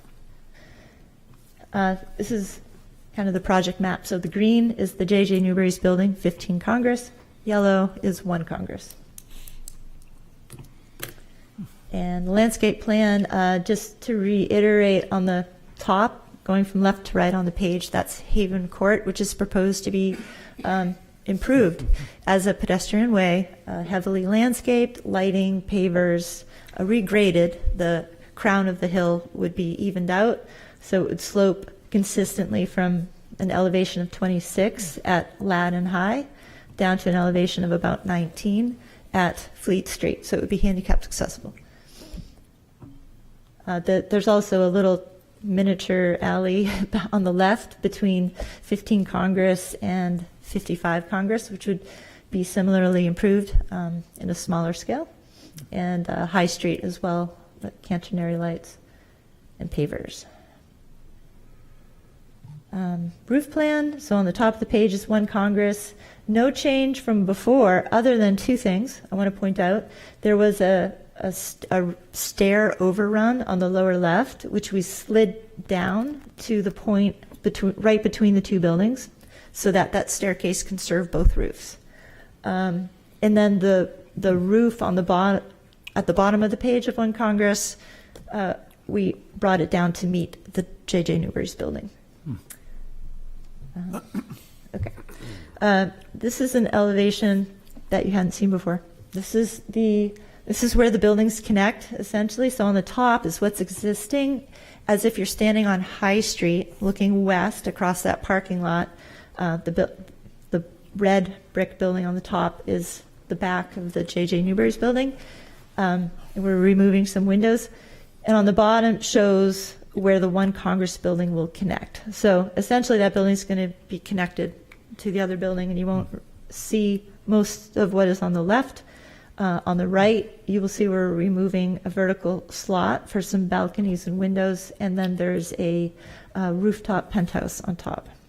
And again, this is in 2D elevation. You would never actually see it like this in real life, but that does give you the actual dimensions and scale.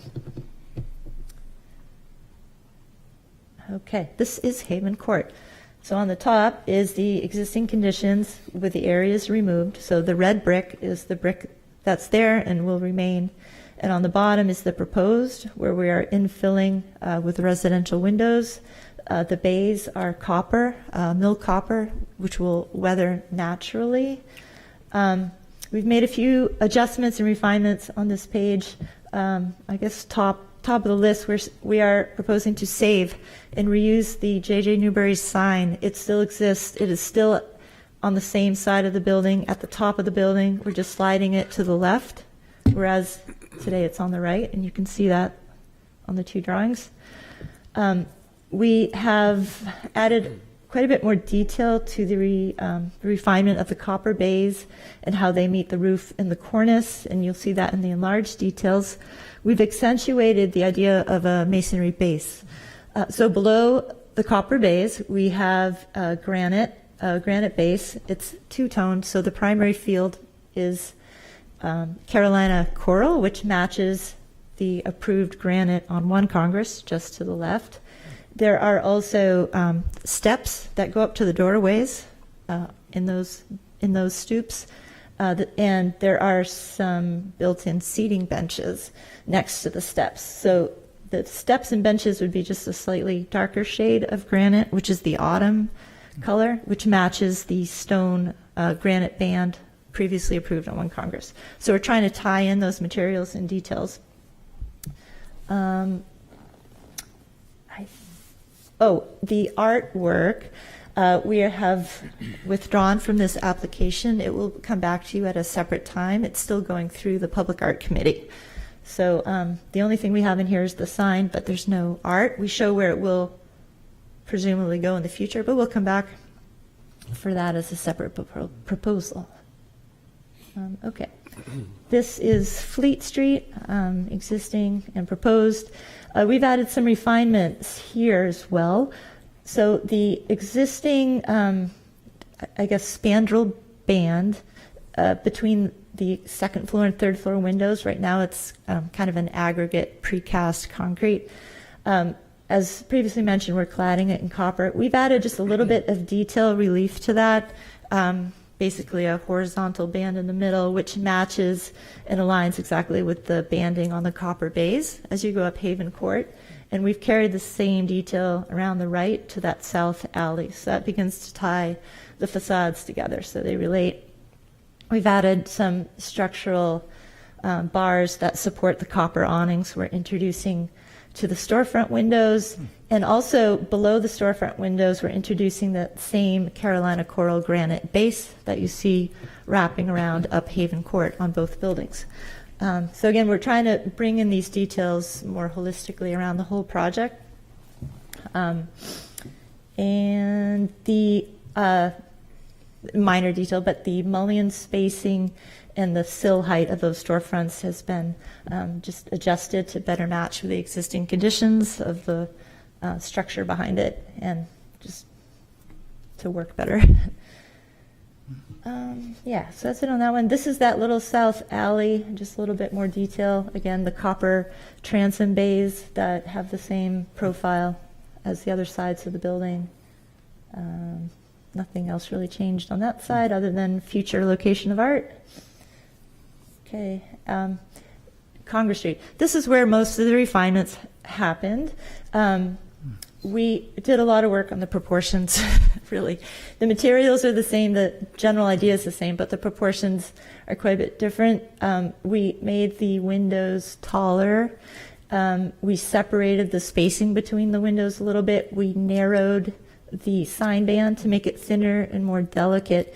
We added a horizontal transom band of trim to that side, to that storefront surround. We added an additional 2 vertical pilasters to that storefront surround. Those were comments from the commission last time to have it more closely match the historic photo, which you see on the upper right of that same page. The cornice, the recreated cornice detail at the top did get higher by about 8 inches.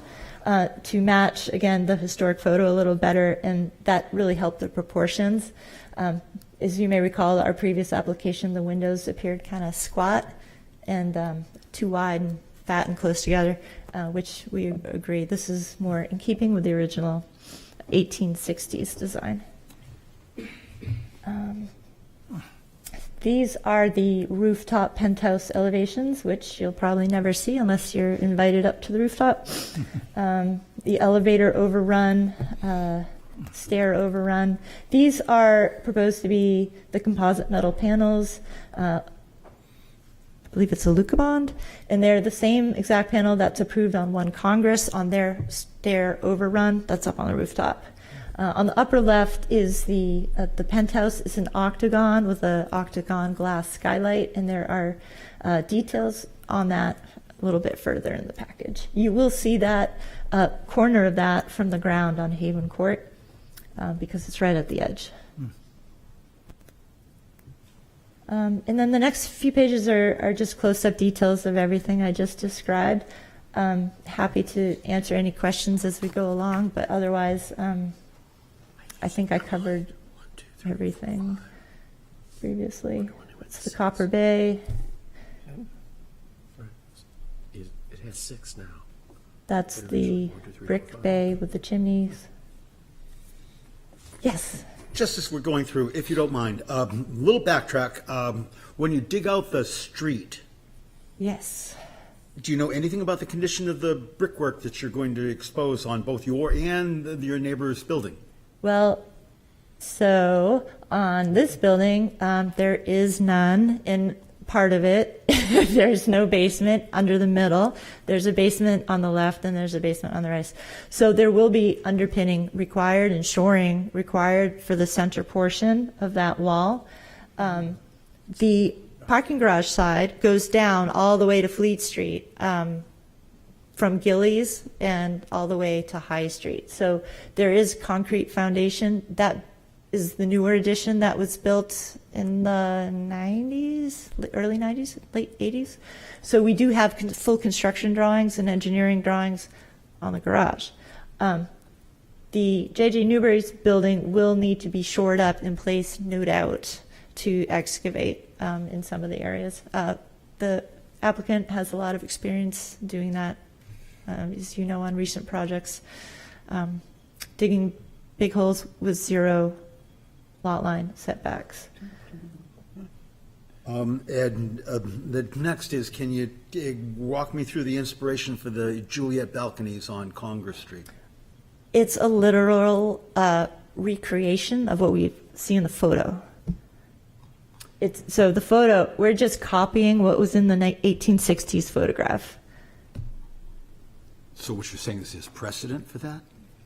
Just out of That's one of the earliest photos I've ever seen of Congress Street, too, 1860. Like, we're amazed to find that one. We're also amazed at the little balconies because it's not what we think today as being a Portsmouth thing, but it's there. So we thought they were kind of neat, and they added a lot of texture and life to that facade, and it's more accurate than what's there today. Thank you. Yeah. Do they have a floor? No, well, we're Are they going proposing to that have like a pan? it'd be a steel, like a steel grate. I noticed that, you've got geraniums and such on some of your, you certainly don't want people watering their geraniums, the water go through onto the people. We were talking about that. I don't know. We could go either way. I kind of thought it'd be nice to have a steel grate so that they don't have snow load and collect water, but if they were solid, yeah, people wouldn't Might be get something dripped that on. you would have to require the people to, or either that or put it in as an afterthought, so to speak. Yep. Could go either way on that. Okay, I just It's a wondered. good, it's a good point. Yeah. Of course it's a good point. What's your proposed material for the new cornice? Sorry. Oh, We excuse got me. somebody else. Sorry. Okay, you've done a lot of great historical research, but I got a question for you. At that old photo, 1860 from the Athenaeum, 5 windows. Currently, the building has 6. Any idea when Yeah. it was changed? Just out of curiosity. Absolutely, yeah. We didn't want to go all the way back to the. Well, I'm not suggesting you I go went back back. to 5 windows. I'm It- just so- out of my own curiosity. Yeah, and I don't know if you want to scroll all the way back to page 3, but there is a timeline. So the Preston's Pharmacy, that was, so the 1860 building burned down only 10 years after it was built. It was short-lived. The next building that was built was a Victorian style. It was way taller. It only had 5 bays, not 6. And that's when they changed the window thing, because the 1860s building was virtually destroyed. When they renovated it to kind of look kind of pseudo-old in 1995, they kept that window bay pattern, but they connected, they made them taller and put the weird things on top of them. And that's when they went to 6. 1, 2, 3, 4. That's when, this is, yeah. 1867. So I have it backwards. The 5 bay was, yeah. 1860. I'm sorry, 1890. The 1890 photos when they went to 6. Yeah, and you can see in the middle the pictures of when it was torn down and burned down. Okay. Okay, so. All right, sorry. David, did you have A question about the cornice material. Thank you very much. Yes, we are proposing a composite. I believe it's like an ASEC material. Yep. So yeah, it's two things. So the AZEC is the running trim, and then there are cellular PVC brackets. So we're not proposing wood just because of the maintenance and paint. We'd like to use a composite that would be painted in the same profile as wood. And that material would meet your seismic issues? Or is this it not has to falling? meet fire issues. There's no seismic requirement for the trim. For the cornice, I'm still, Anyways, It would be structurally reinforced to not fall off. Is that what you're asking? that's what he's wondering about. Yes. Get the geraniums. it's the damn geraniums. Those things. Yeah. All right. Were we on page HN 303, I believe? Where are we? I think we're just starting with Back all the to Haven- details. Haven Court, yeah. Yeah. Okay. What, HN? All right. Yep. HN 3.03. So that's Oh, okay. the brick bay. You'll notice we have two vertical light sconces to either side of the storefront window. We brought a sample of that last time. The zinc cornice, aluminum clad Pella windows, granite sills. I do want to point out, it's hard to see there, but the bottom brick layer, level, is bumped out about 4 inches proud of the 2 stories above. That is because there is, at that location, there's actually a concrete foundation there, which we're not removing. We do want to clad that concrete in preferably salvaged bricks. So from the areas of the wall that we're removing brick for windows, we're not going to throw that in the dumpster. We want to relocate that and clad the concrete foundation where we're lowering the hill. So you might think, oh no, the wall's being lost because we're cutting the windows. We're just kind of rearranging it and putting some of those bricks down below where the hill gets lowered. So we're going to try to save as much as we possibly can, but it does also add that 4-inch relief to emphasize the idea of a base with the 2 stories above, which is so typical of Portsmouth. This is one of the pedestrian. Sorry, Oh, John. okay, quick that's question. my question. Oh, okay. Go ahead. No, I just wanted her to talk about this alleyway and Okay. the Haven Court entrance. So there are 2 pedestrian entrances. They're kind of twins. They're more contemporary for sure. They have a glass storefront entrance below with a glass awning. That brings in some of the detailing we did on the entrances on 1 Congress on High Street. And then up above, it is the same aluminum composite metal panel with a glass window. We did bring back the pointy window that we had a long time ago. There's just one here, and it's really a way. It's a signal that this is the entrance to the building. They're tucked way back down at the end of these little alleys, so they're not right in your face on the Haven Court or public way. You kind of have to go down and find them, but we want to make it light and bright and safe feeling as people go into these alleyway entrances. So that's why we try to get as much glass there as possible. That's a detail of the corner where we have the octagon glass penthouse on top. We have cut out the middle of that white band in the middle. Is just a section cut because we couldn't fit the whole thing on the page at that scale. So we're just showing the top and we're showing you the bottom floor. The middle stories have similar detailing. There's a glass railing, glass and metal railing, and the zinc cornice, the copper spandrel panels that go across at the floors, and the same brick that we talked about. Granite steps. And this is the corner along Fleet Street at Haven Court. And that's the original brick wall. We're leaving it as it is, aside from adding the cornice. And then you can see on the right, where we have that door, well, the drawing on the left on the bottom shows it too. That's the entrance to what will be one of several retail units. We are shifting that door over to the left. The existing door that's there now doesn't align with the windows above. It's offset by about 13 inches, and it's there, but that sort of bothered us. So we're just straightening it out there and putting in a glass awning that matches the other awnings. Close-up of the Fleet Street existing facade where, as I said, cladding the precast spandrels in copper between floors 2 and 3, and we're adding the copper awnings above the storefront window and a granite base below the storefront window.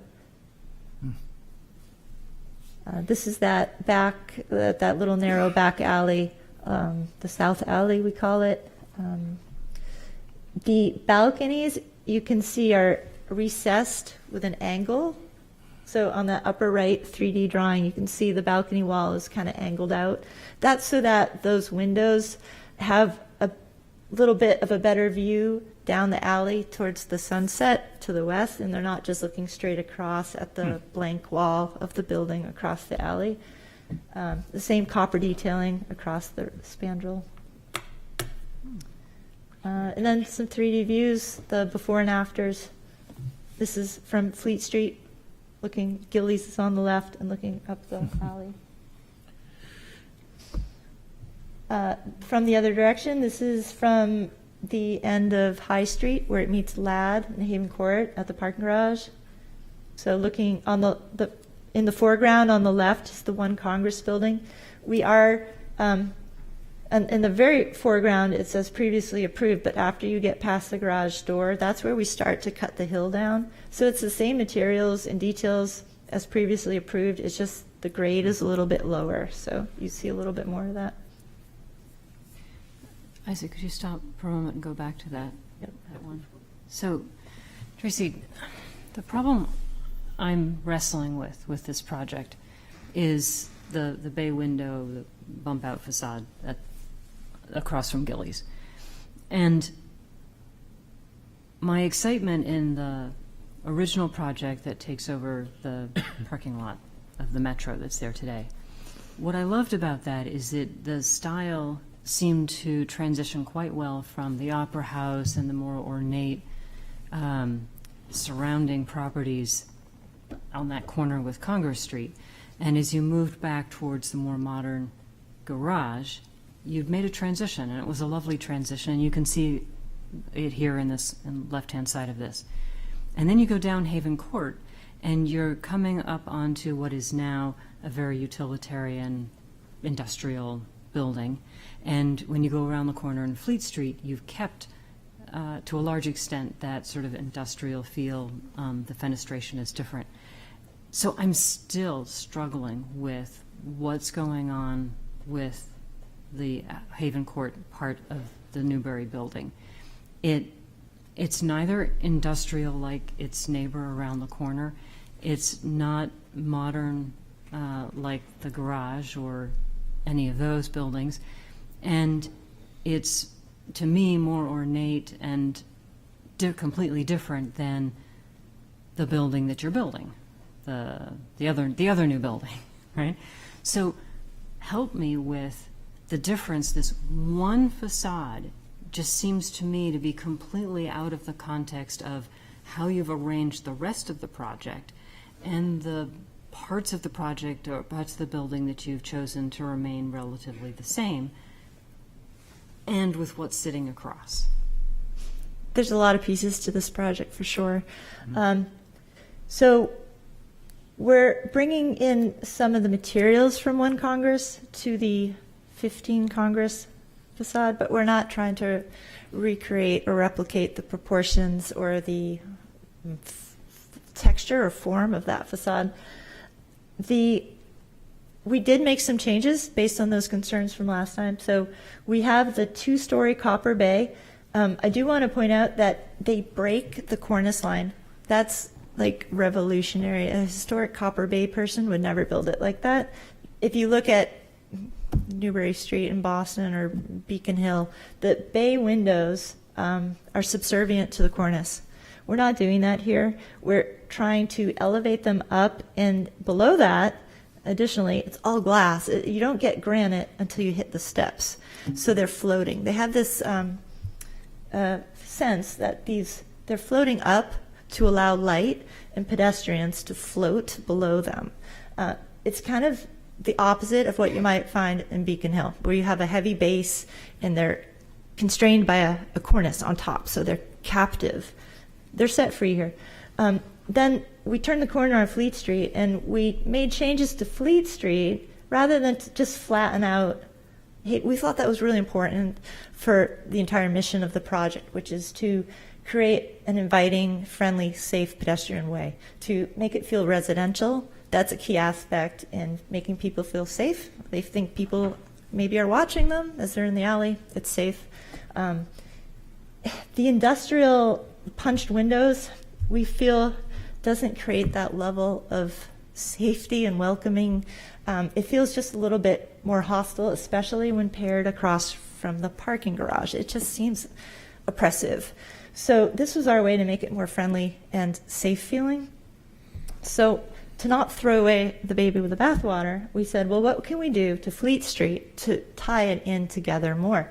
So we added the bay window form to those copper awnings. So as you're walking along the sidewalk and you look up, you see that same half octagon made of copper, the very same material that you see on Haven.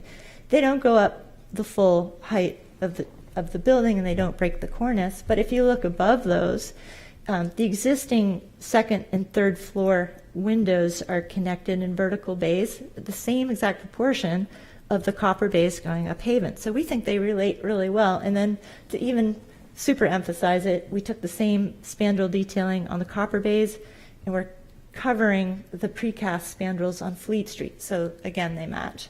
So we think it does relate pretty well. It's not an exact replica of historic details. It's not super edgy modern either. I think it's a blend. It's certainly not what we're doing on One Congress, but by using some of the similar materials, we're hoping to create some consistency.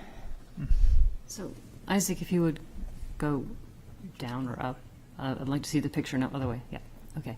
Right here. So, I hear what you're saying about trying to give a more residential feel to create some level of safety feeling, but you have this lovely facade on the One Congress building that faces that exact same aspect. And is it, I guess I'm asking, what is not friendly or welcoming about that facade that you would do something completely different? Does this somehow fall down?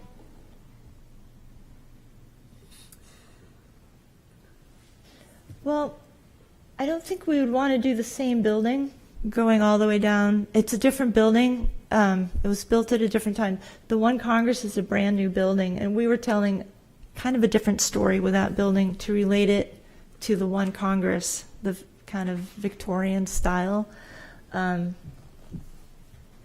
It's a different building. We felt it needed its own identity, which played off of some of the things we had that were already there. I will add that the octagon penthouse, that that glass octagon wall is what shapes that recessed balcony on the corner.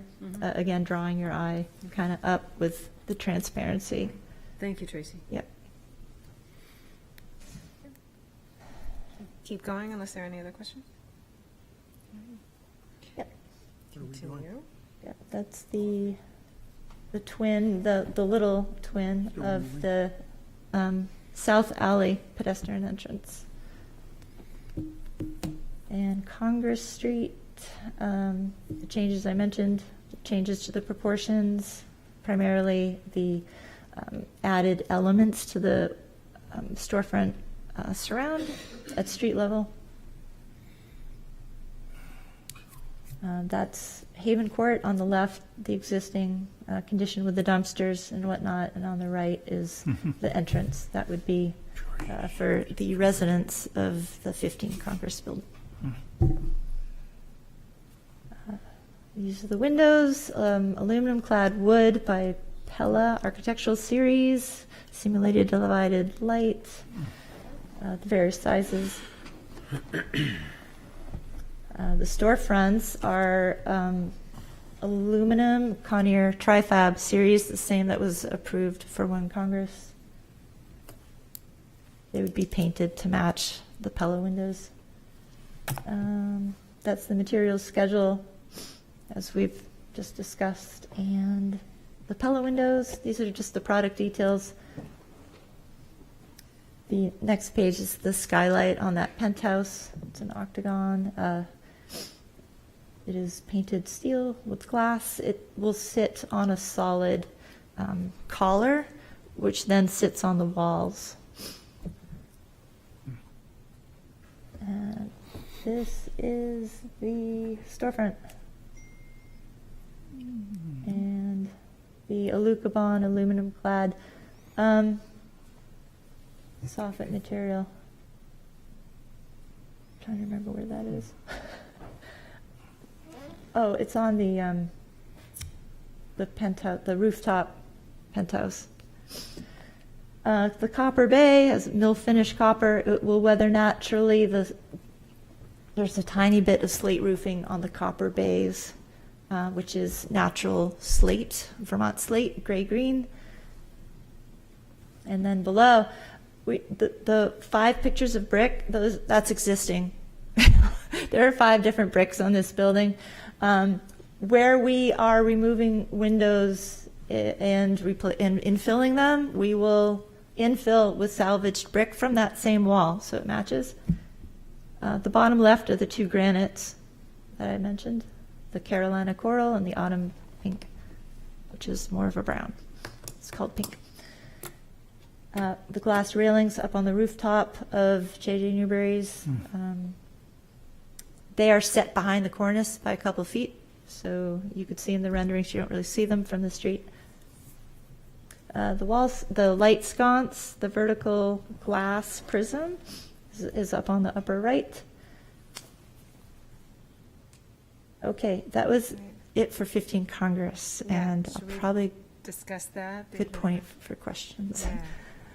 Any other questions or comments or discussion, John? I'm just wondering how successful that you're going to be harvesting bricks from this building. If this was built in 1956, there's probably a pretty good chance it's concrete mortar. And so you're pretty sure you've talked with somebody that feels that they can actually turn these into usable bricks again. Well, we have 100, they're different bricks, right? So the oldest ones are 1860, the newest ones are 1995.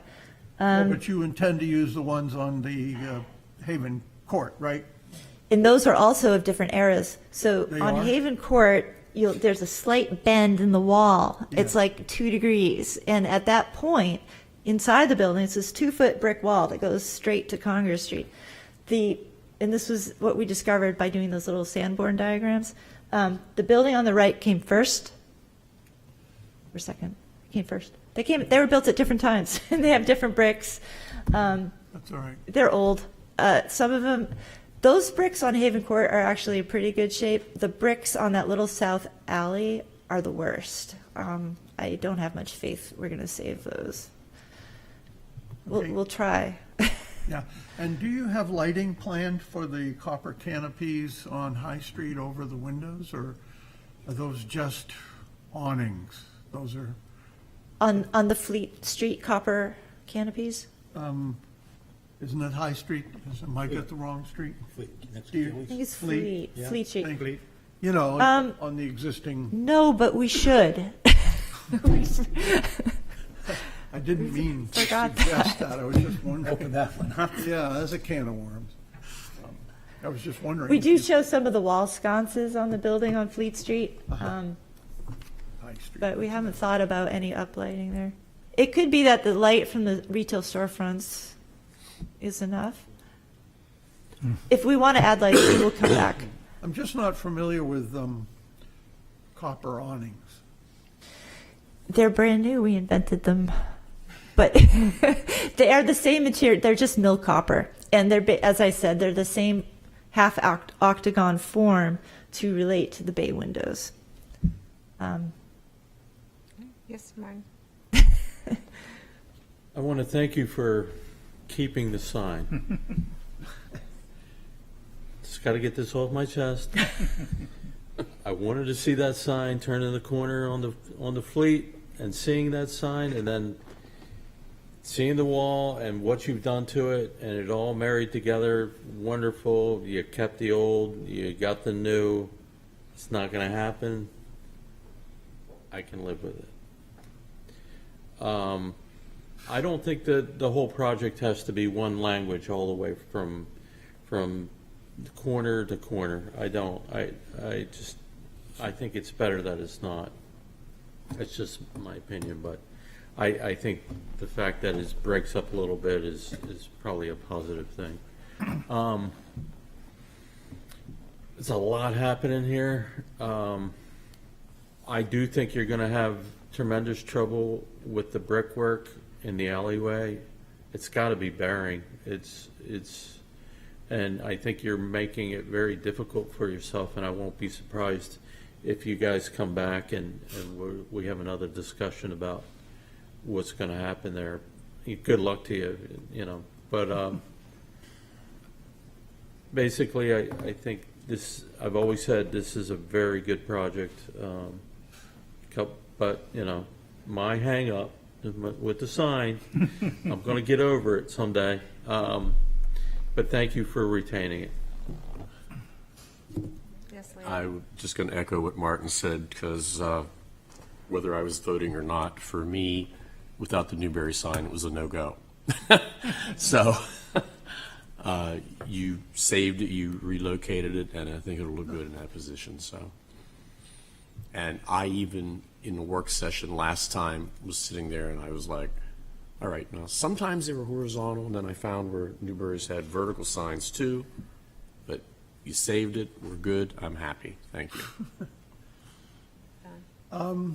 Speaking of the signs, if anybody can look at the Domino Sugar building in Brooklyn, which was like an 8, 9, or 10-story brick factory, and then they put a large glass addition on the top of it, and floating in the middle of this glass addition is a sign that says Domino Sugar. And I was going to call you up this week and say, just check this out, but unfortunately the election and all this stuff came up, so here I am. But I would like to say, as far as we've gone so far, that I feel that the project is very good, and I agree with Martin that not everything has to match everywhere. I mean, you can't see it all at once anyways. I feel that you've done a good job of making the transition around the corner very, very good with, using the copper. And so right up to now, everything's fine. Keep going. I'm excited that you open up that Haven Court. That will be now a walkway from all the way across town. And certainly what's there now is scary, so that'll be great. And I think it is two different buildings, so I think should be a break, and there should be one that looks, industrial, and one that looks residential. And I think it's come well. And I agree. Thank you for saving the sign. Could I just clarify that I don't want all the buildings to look exactly the same either. I'm just still having a little bit of heartburn between that Fleet Street Haven Court view with one completely different industrial look and a residential look on the same corner in which you could see these two things at the same time. And I was saying how much I liked how Tracy did the transition on the other buildings and had hoped that there would be a little softer transition between those two. I was not saying that every building had to look exactly the same facade. I just find that it's an exposed corner, If the parking garage came all the way out to Fleet Street and most of that facade were hidden, I wouldn't have a problem at all. But it's right in your face. Well, I'm going to say something that might change your opinion a little bit, and it may not be the most popular. It can be changeable sometimes.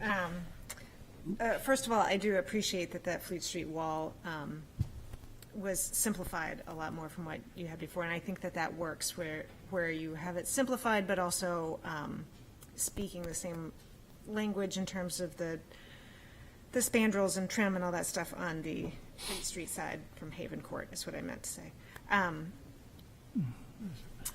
I actually think, and it is very different. There's no doubt that this is, like Martin said, there's a lot going on here. This whole area is going to be very, very different from what it is now. And I don't think that's necessarily a bad thing, but hopefully I hope everybody is ready for that. But I actually think that the bay windows work in a sense because they sort of relate to, is it 55 Congress Street? Is that comment I made the first time? Which is, I know, a very unpopular building, but will be someday an appreciated building in its own right and in its own time. And so I think that the fact that you can kind of, there are two bays that are very metal and, on the brick. They do kind of speak to each other. It is not something that is totally out of context. That's extremely funny, because in the first work session, I asked Tracy if she had done that on purpose, and she looked like she was going to turn green and throw up. No, you probably didn't. I don't think that you did do this on purpose or even, sort of consciously, but it works. I think that there is, at least some sort of similarity in that sort of language of bays on the outside of a brick building there. So. Right, and I agree with you on that. I noticed that also looking down that street. And I would like to say that the Congress Street facade, to me, if I have a little problem here, a little problem there, I have to say that the Congress Street facade is very good. And to me, that just evens it all out. So thank you very much for restoring. The 3 stories is very important. I don't know why they didn't do it back even 1956 or what have you, but I think it's very good. Any more on this, on 15 Congress? I would just say one more thing about the artwork. The fact that it's gone now really helps the building. It does. I mean, it was hurting. Okay. It was hurting the building. Understood. Agreed. Thank you. Okay. Right. All right, let's move on. Let's This just will do the go quick quicker. wrap-up. There's not as much here that you haven't seen before. These are the same drawings that were previously approved. The only changes that we're proposing are bubbled in red. So that's the demo, the sheds behind, there's a parking lot there now with some wooden sheds. I'm It's all sorry, approved. I missed that whole thing. You did. You're enclosing the bubble something?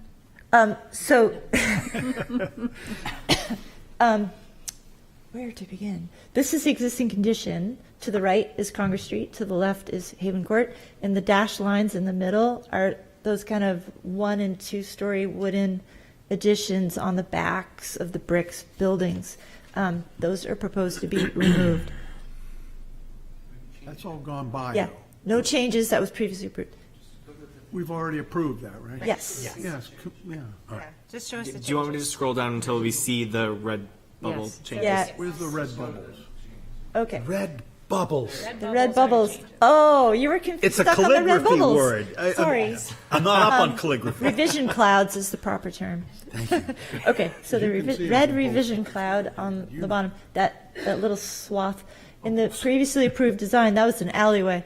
And now we want to connect the buildings. So, and then that stairway there used to be right next to the car elevator. We're moving it down so it connects to both buildings. That's the change. No change there. And that's the roof plan. So that upper red bubble is where the stair used to be, and the lower red bubble is where the stair is now. And we're pulling that mansard roof, down 10 feet across that alley. And one thing you might remember, that we had those slanted skylights on that mansard roof, where we're pulling the building to connect to JJ Newberry's 1, 2, 3, 4. We're removing the skylights and just making it like a balcony deck, a recessed balcony. No change so this is a 2D elevation. Way back in the distance, that red bubble on the left is the stair overrun. In reality, that's back at Haven Court. You wouldn't see that in real life, but in 2D, that's how it shows up. And this is High Street. Again, on the upper right, you can see that stair overrun. And again, that's way back at the Newberry's lot line. You would never see that from High Street. This is also a 2D elevation, but it's at 45 degrees. So you can see kind of the whole building. We just had formatted it that way. On the right, on the upper right, and on the bottom right is the stair that we relocated, where it connects to JJ Newberry's. And that is that's the rooftop where it connects to JJ Newberry's. So that gray in the foreground is kind of where you're cutting through that city block. And up on the roof are those balconies. You won't ever see them. You might see them if you're on the roof of the Hanover parking garage, maybe, but you can't see them from the street. No change to Congress Street, no change to High Street, Ladd Street. That's the same as it was, Materials are the same, no changes. And, Okay. yep, Seems to all that's be the same. I previously think the rest of approved. it's all the same. Previously approved. Yep. Okay. Any questions on this one? Seems like in the grand scheme of things of this project, it's a fairly minor change. What a project. Yes. Yes. So this is already previously approved, but at least with these drawings that you have here for us, you can really see how you have taken that very small photographic window that's on 1 Congress Street, and used it. I think it's great. I really am. Oh. The stained glass, you mean? No, I meant the 4th floor on 1 Congress Street on the side of it. Oh, the slanted, the historic slanted skylight. There was a yeah. studio up there, right. I believe. The photo studio. Yeah, probably Lafayette, I think, or Lafayette Newell. Yeah. All right. Well, if there are no other questions on this one, I'm just going to ask for any other overall questions before I open it up to the public. Great, thank you. Anyone from the public wishing to speak to, for, or against this project? Surprising, because it is a very large project. Anyone online? I don't think we had anyone come for the work sessions either, so. People are going to be very surprised. All right, no. Close the work session and wait for a motion. Public hearing. Public hearing. We're just talking about Sorry, work I know, session. sorry, I put Yes. that in your head. Public hearing. Anybody want to give me a motion? I move that we approve this large project as proposed with some important and nice changes. No, we need a second. I would think, well, I was going to give you some purpose and intent. Yeah. Probably maintaining the special character of the district and compatibility of innovative technologies with surrounding properties. Anybody want a second? Second. All right. Do we have any stipulations with this? I don't think we had any. Okay, just making sure. Any other discussion on this? Please don't close the street down while you're doing this. I can't get to the Athenaeum parking lot. And don't drive Gillies away. Well, fine, I'll just say this is a huge project right in the middle of our downtown. And as different as jarringly different as I feel like probably most of the public is going to feel like this will be at the very end, I do think that it is a huge improvement for a vastly underutilized part of our downtown. The fact that we're opening up a connection between Market Street and Fleet Street is huge.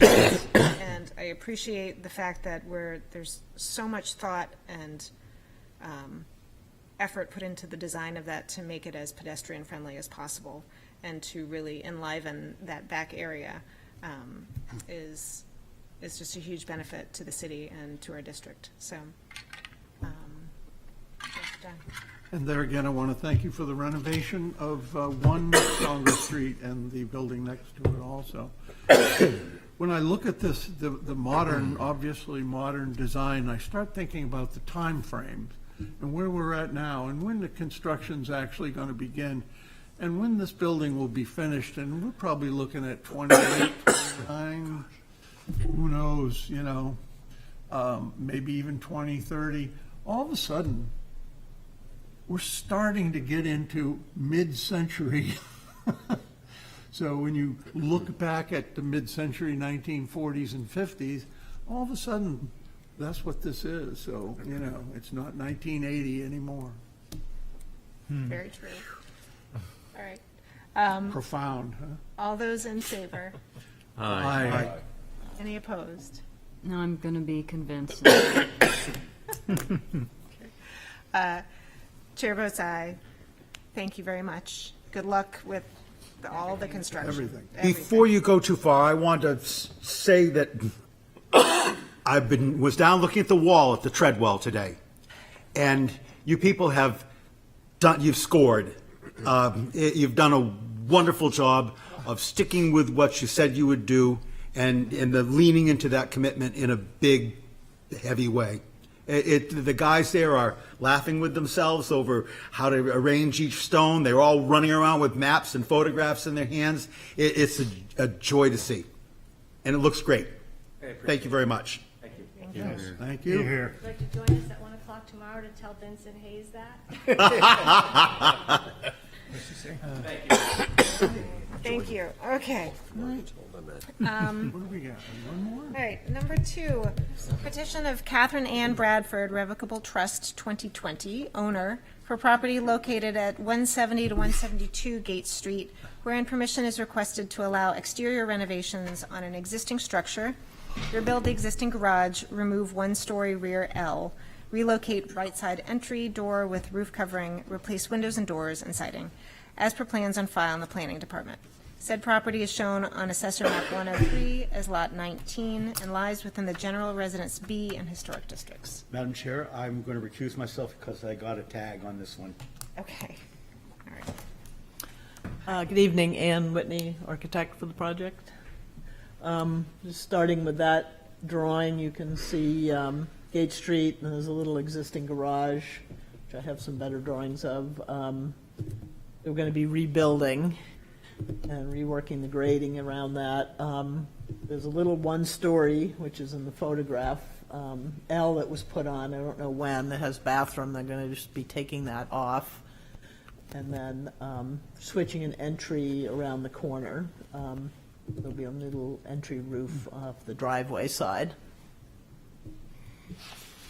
Just to get oriented. Basically, their client is converting this from a duplex into a single-family home. About 5 or 6 years ago, she had this front facade and then the left side facade all the way to the back resided, partly resided, and a lot of the windows kind of repaired with storms on them, and it hasn't been really successful. The way the storms had to go on, you can't open any of the windows. So the part of this old gable the main old part of the house, that gable and this front facade, I'd say maybe 60% of the siding was replaced. They kind of did it selectively where the better boards were left. But as a result of that, she's painted it 3 times in 5 years, and it's just coming off. So for this front facade, and I'll do facade at a time, we're going to be, just taking those older boards off and patching in with new clapboards to match. And in that case, it was cedar 4 inches to weather, which was done on the existing building. The existing entry, which is recessed, and it was originally as an old stone foundation underneath there, we're going to just be getting rid of the 2 doors and putting a single door with side lights. It's going to be a painted wood paneled door. The door itself will not have any glazing, just the side lights. I have a quick question. Was this house originally a duplex? I think it was built as a duplex. Okay. Yeah, because of the 2 stairways and there's a Okay. brick wall between in the basement level. Mhm. Yep. So I'm assuming then that everything is getting ripped out in the inside? Well, we're just going to get rid of 1 stair Okay. and then renovate the other stair and be able to gain the space. So there's a stairway up to the 2nd floor and down to the basement. We're going to be keeping one of those stairs and Yeah. getting rid of the other.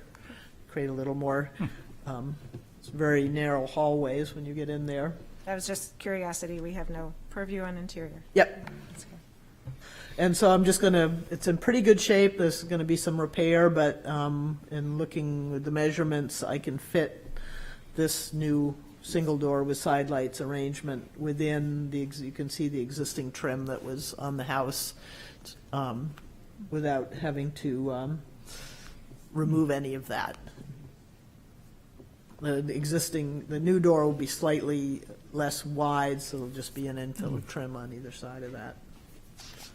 We are proposing to replace the windows in this house with the Marvin Elevate with a mixed black sash with a stone white frame. Building's now kind of a light blue with the white. So we're keeping the look that's there now. Are you keeping the trim on the outside? Are these new construction? There'll be new construction windows. Here we go, folks. Yep. But Why are you doing this? because the windows are in such poor condition, she spent a pile of money trying to get them restored. She could speak to that a little bit more. Not even that, but why not use the existing frames and put in replacement windows? Because you have to downsize. It's like an inch all Yes. the way around, so you Yeah, lose. 1 inch. I know Yeah. that. That's what I did on my house. 1 Yeah, inch. yeah, and you have to reduce that. She'd also like to add a band mold on the trim when we're redoing this. Great. So, yeah, we'd be taking the inside and the outside. So let me just proceed and we can have the window discussion. Oop, sorry. On that driveway elevation, the existing aluminum siding is still there. So we're proposing taking that off and replacing in kind with the front. Right now, there's a set of granite steps up into a side entry, and we're proposing to actually just turn those steps, and where that window is, the rear window, turn that into a doorway. And that frees up some space in the kitchen. And we're proposing to make some window changes in that entry. So at that entry, we're going to be having an entry mudroom and a bathroom, and up above is another bathroom. So we're sort of downsizing the windows there and putting some small casements in on that side. And you can see the 2 windows that I've dashed in there that we'd be replacing. And we'll be putting a little hip roof cover on that to keep the weather out from that, and just showing the bracket that I've been having good luck with. They paint up really nicely, cedar bracket for support.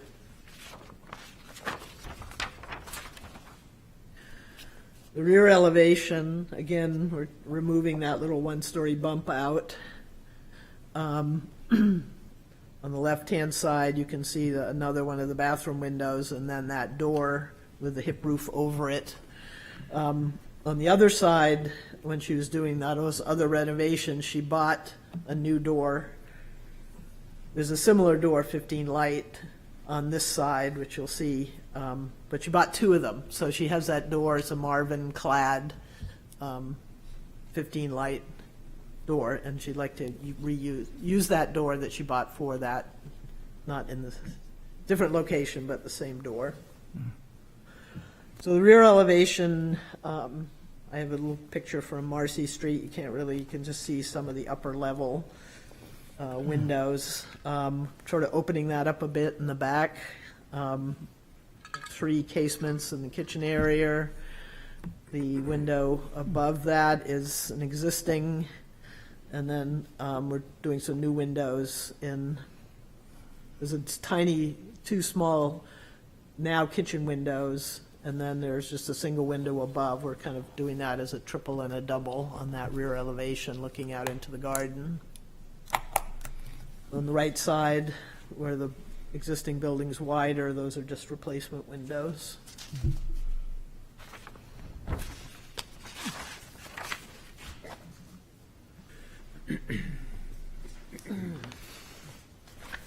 The left side, that was redone. The back, this addition was done, it looks somewhat similar framing, and actually the foundation might have been original to the house, it's hard to say. But that was redone with the siding. And so we'll be taking the windows out and replacing and putting siding. I don't think we're going to have to rework siding on that side, except for this gable end that's sort of more in the alley. It was a similar situation where they replaced 50 to 60%, and the ones that weren't replaced are just not keeping paint. Be replacing those.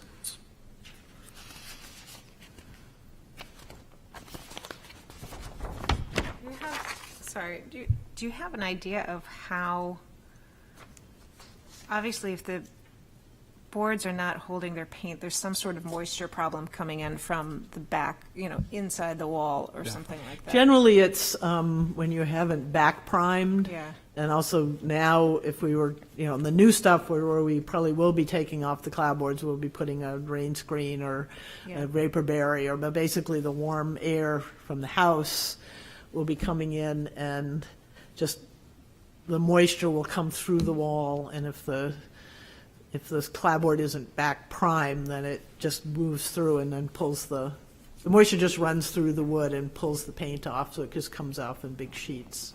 Yeah, I just feel like that's kind of how it works normally in a house, but if it's every 5 years, it seems like there's got to be some more problem of moisture. And it's funny because the clapboards that were replaced are doing absolutely fine. Okay. And it's just the sections where they aren't, and they're getting punky. And so it's just the older wood. What's it? I It's think just that the older wood. I think those might not. I was looking at them because there were some big sections when I was over there yesterday that are peeling, and it looks like they might be pine. The old ones. It's hard to say. Yeah. Okay. So then we have this garage that's in the back of the property that we're replacing. We've gotten zoning to be able to do that. Right now, it's actually I've got the elevations on the same page. The grade kind of goes up in the back, and so right now the whole thing is the floor's all rotted out and it's just sitting in the dirt. So proposing to put a floating slab, but then put a bit of a concrete around the edge of that to be able to get the structure up from the ground. And basically, we're not going to do that Dutch lap siding that's on there now, but just go to a clapboard. And then the rear and this side that's right on the property line, we're going to have to do out of hardy plank and get a 1 hour rating on those 2 walls. I just have a single person door and a small awning in there for light. As you can see where the existing window was. And then the existing doors are 8 by 8, And this is the closest I could find for that kind of design. And this is actually an aluminum insulated door. But we used that at the 45 Richmond project. And they've got really clean lines. It's a really incredibly durable exterior finish. They're a little lighter, and there's a lot of great profiles. And we were having trouble with some of those insulated doors that have the composite on the outside. They just don't seem to hold up. They kind of swell, and so this seemed like a good solution that was set back from the road, from the Gate Street.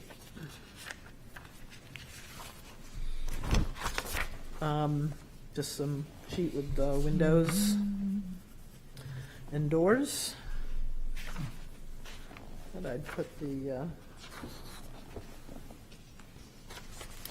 So, are there any questions? Windows, I know, are going to be an issue. Any other questions? Choose.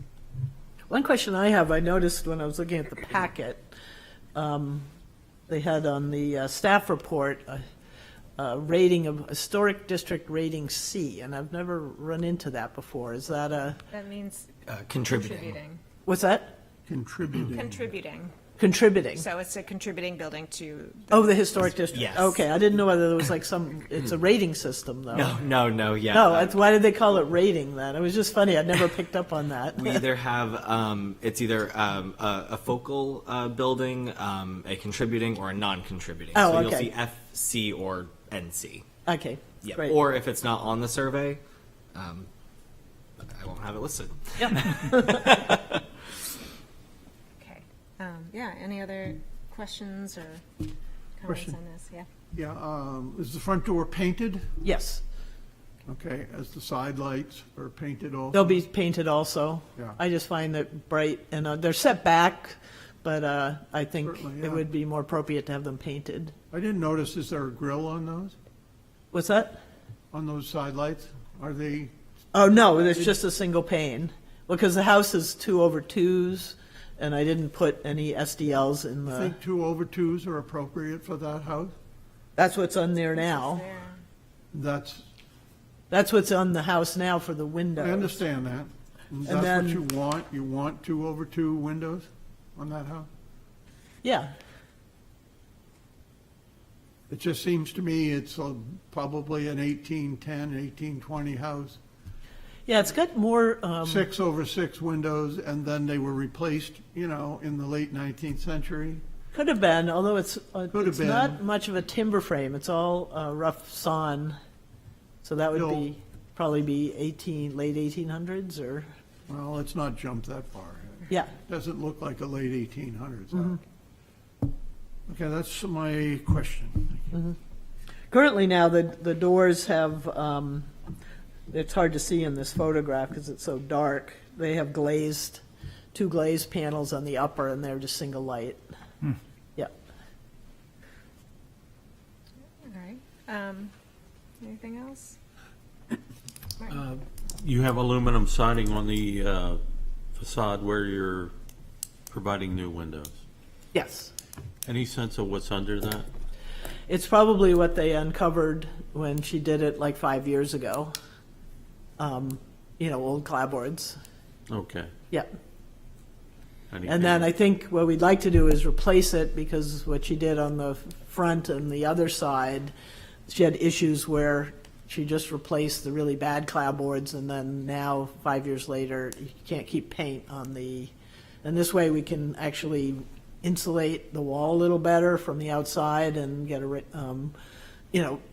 house wrap or rain screen on there.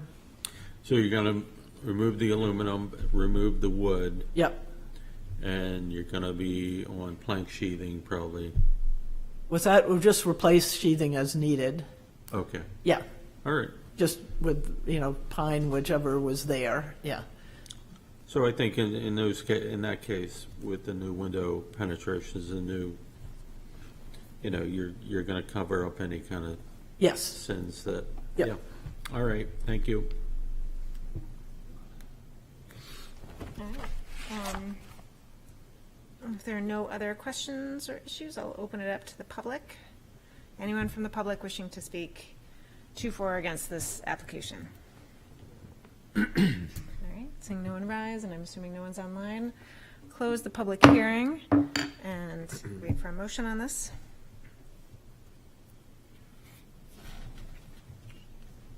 I'm sorry, was there or was there not a question about the new construction versus replacement window? They're planning on new construction. Okay. That's what is in the Yeah. application.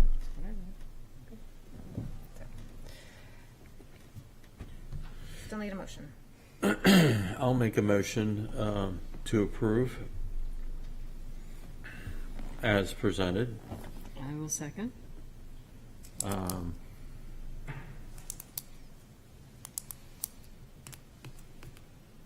It maintains the special character of the district, and it's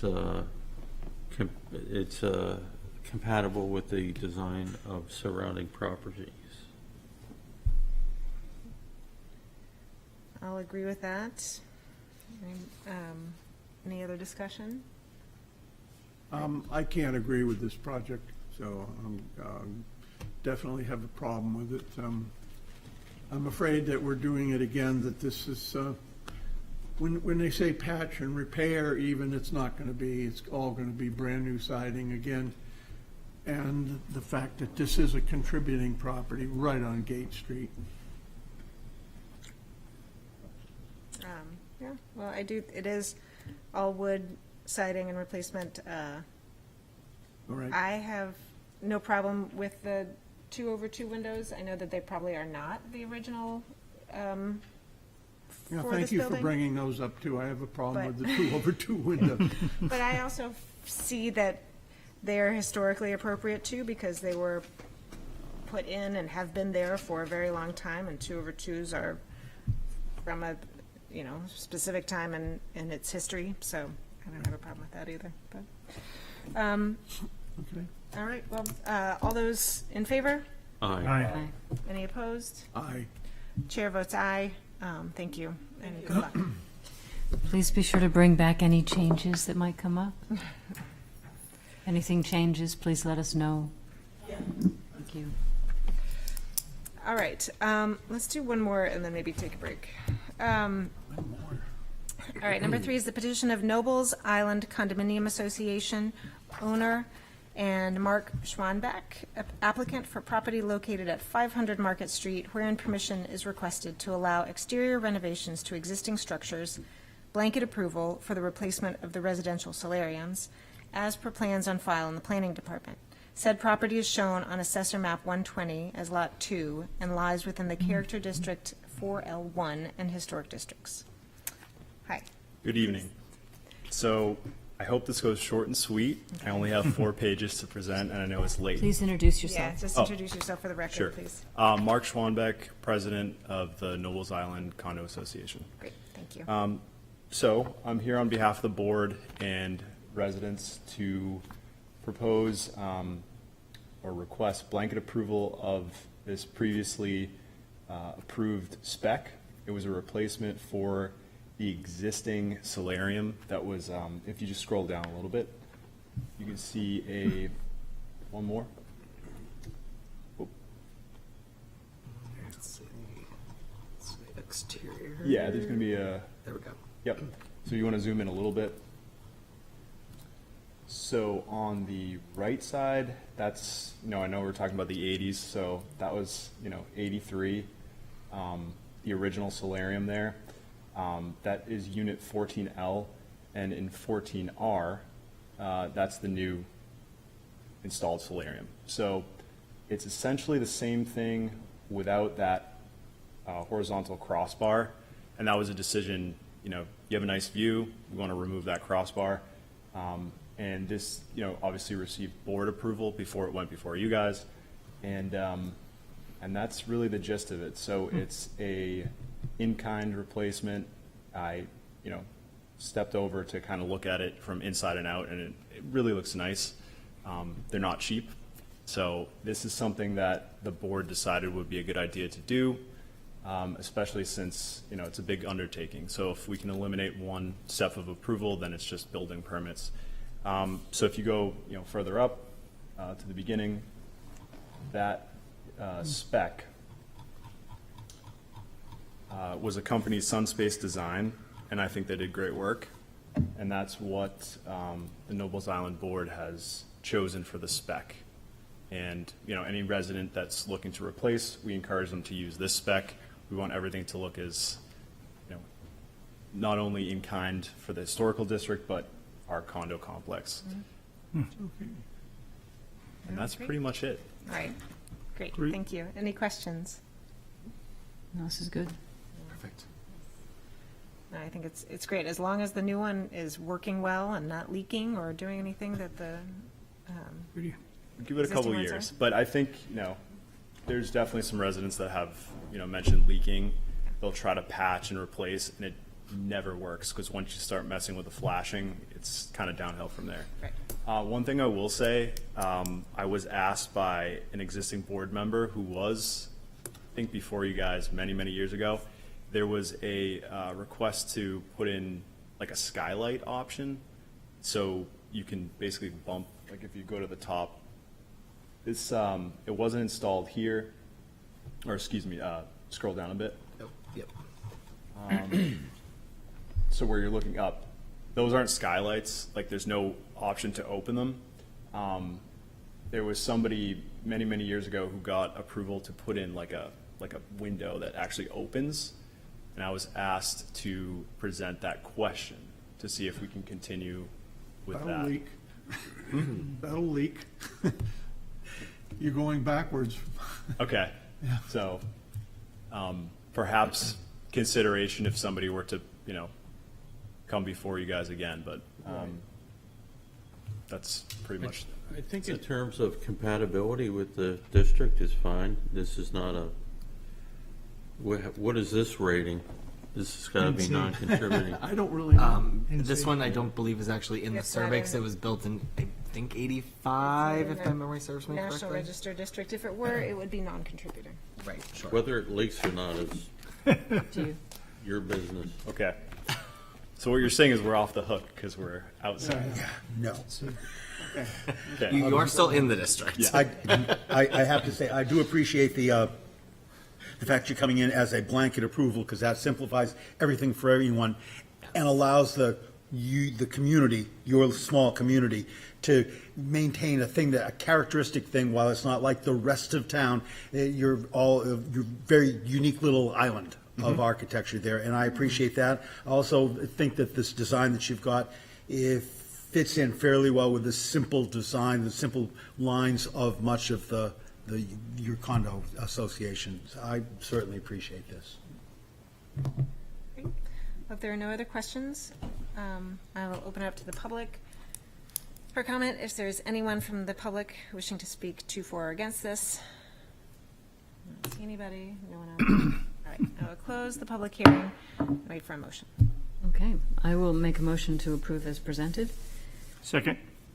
This project is, conserves and enhances the property values for the Nobles Island condominium and is consistent with their special and defining characteristics. So, good work. All right, thank you. All in favor? Aye. Any opposed? Chair votes aye. Thank you. Thank you, guys. All right. Do we need a quick break? or- Yeah, please. Okay, let's do that. Sorry for you guys waiting.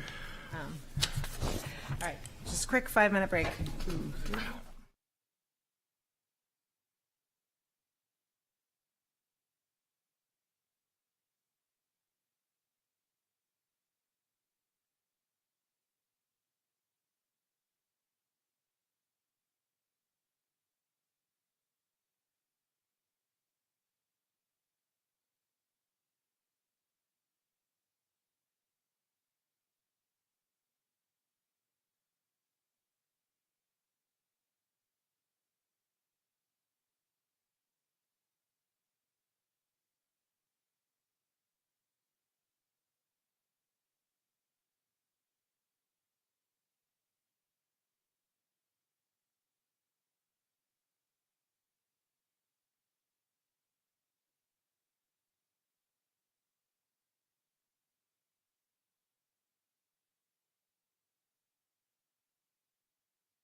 Everyone, we're back from a quick break. 3 more things to go. So here's number 4 is the petition of Thomas C. and Martha B. McGraw, owners, for property located at 411 The Hill, unit number 14, wherein permission is requested to allow exterior renovations to an existing structure, replacement of all windows, as per plans on file in the planning department. Said property is shown on Assessor Map 118 as Lot 26 and lies within the Character District 4L1, Downtown Overlay and Historic Districts. Right, who is... Yes, please. Come up to the podium, introduce yourself, and we'll just go through your project. Yeah, we're the owner. My name's Tom McGraw. That's my wife, Martha. It was a mixed-use property, and there was a zoning change, and it's now strictly residential. So it's a single unit, a single dwelling, personal, private dwelling, which is the only one in that complex, the Hill. The other ones are all a mixed use or all commercial zoned.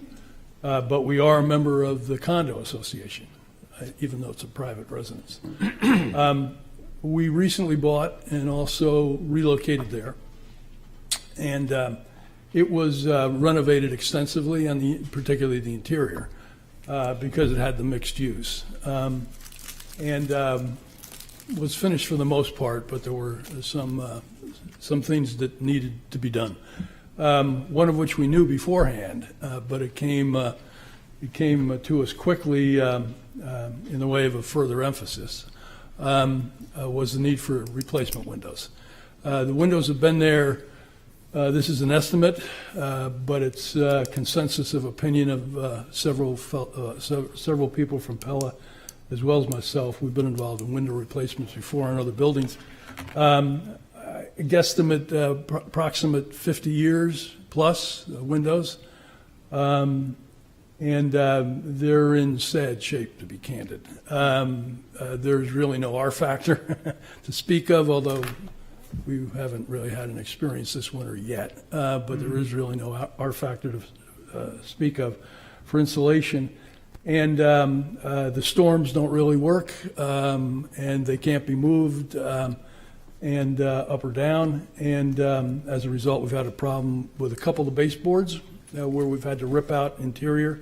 And there's been some corruption, water damage that's had some work done on it. The upshot of that is that we need to replace the windows. We're not looking to make any changes. We simply need to actually preserve the building as is, and in parts of it, 300-year-old timber. And there's been some remedial work done on that too that is probably irrelevant to this discussion. So you've got the copy of the contract. That's, I think, 12, 14 pages. It's rather detailed. I'm happy to answer any questions that I can about the windows themselves. They are meant to be the traditional Pella window replacement that's been used in other instances on historic certified structures. And Pella is going to do the installation, which makes them liable under the contract we've signed with them, which we wanted, along with a decade or more guarantee on their work, which another experience I've had is that when something goes south, it's usually on the installation, not necessarily a high-end product. And this is one of Pella's higher-end window products that's used, as I mentioned a moment ago, for traditional replacement. And we're not doing construction. We're not ripping out frames. We're simply wanting to replace the windows. Great. I'll stop there. All right, thank you. Any questions anyone has? Yes, John? So the question is, these are replacement windows? They are Pella traditional preserve reserve replacement windows. Right.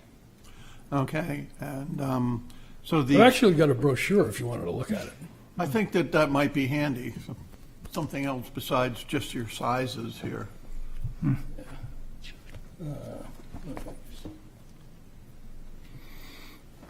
You just did.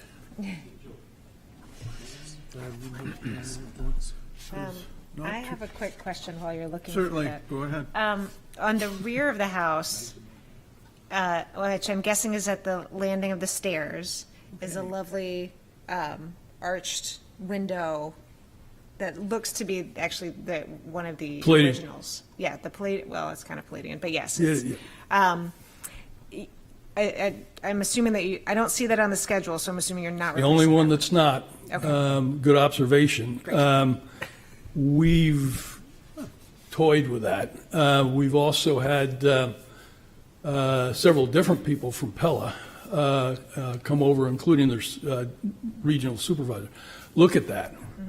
And we've thought about it, but we're a little gun shy. And at the moment, the contract for replacement is everything except that. And along with the panels just above the front door. Yeah. That's accepted as well. Yeah. So, yeah, follow your gut on that. I think that window is probably original, whereas the rest have been replaced. It would be a custom. Yeah. It would be a very customized matter. Maybe they say this to everyone when they're pushed, but they have said they think they can do. They'd have to manufacture in Iowa specifically to the specs and the glass and the framing. Yeah. And it's costly. I mean, even a rough range on their cost is really stunning. Right. Well, I'm sure they can do it for a so- certain amount of money. Yeah, everything I guess can be done for the money.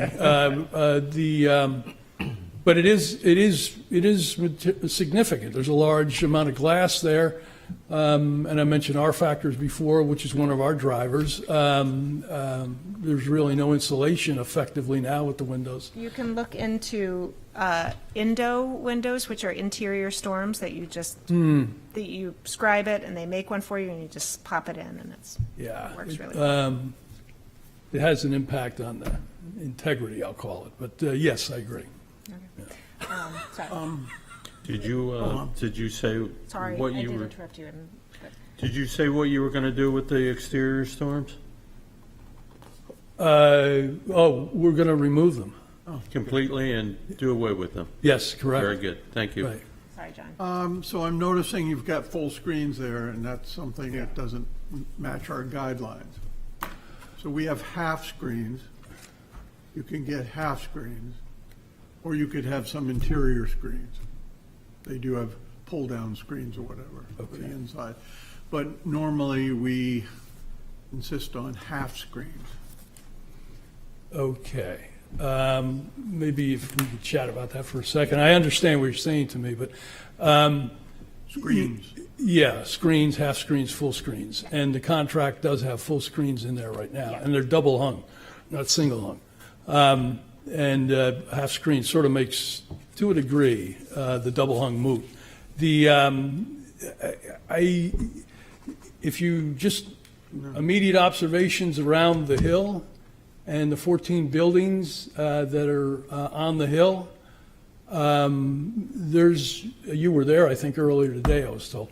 There's a number of buildings on the hill, but elsewhere as well, where they have full screens. Be that as it may, it's in our guidelines, and it's- we insist on half screen. We try to be Well, consistent. I'm interested that, I mean, You want to know the reason? well, there should be uniformity, though. That's what I'm getting at, Right. right? It's, and why would some buildings not be required and other ones would? Some people don't get permits. Yeah, it's usually So the people- the one that tries to comply with the requirements go. is. There you go. You gave up that right of surprising us So I when you shouldn't walked through have, the I shouldn't door. have docketed anything. I should have just done what. Absolutely. But you would have got caught. you would But if we catch you, it's all hell. Yeah. It also, The historic district such as ours depends a great deal on the participation of the homeowners in the area. That's Right. just fact. Right. We appreciate it. And yes, You have a police that just walks around, like Yes. zoning? Yes, we do. Looks to see if people have violated. We'll never tell you his name. Well, I'm not asking for his name, but I take comfort in the fact that there is somebody walking around looking for uniformity There is so that someone somebody. isn't discriminated against when they docket Oh, something my and God, try to please, are comply. you a victim? Yeah. Please, we stop. don't need to have a debate on this. All right. All right, debatable item coming up. Okay. If we don't mind. On page 6 of 12, the bottom of the page, a queer 8-light window is being proposed for the attics, I think, the item J.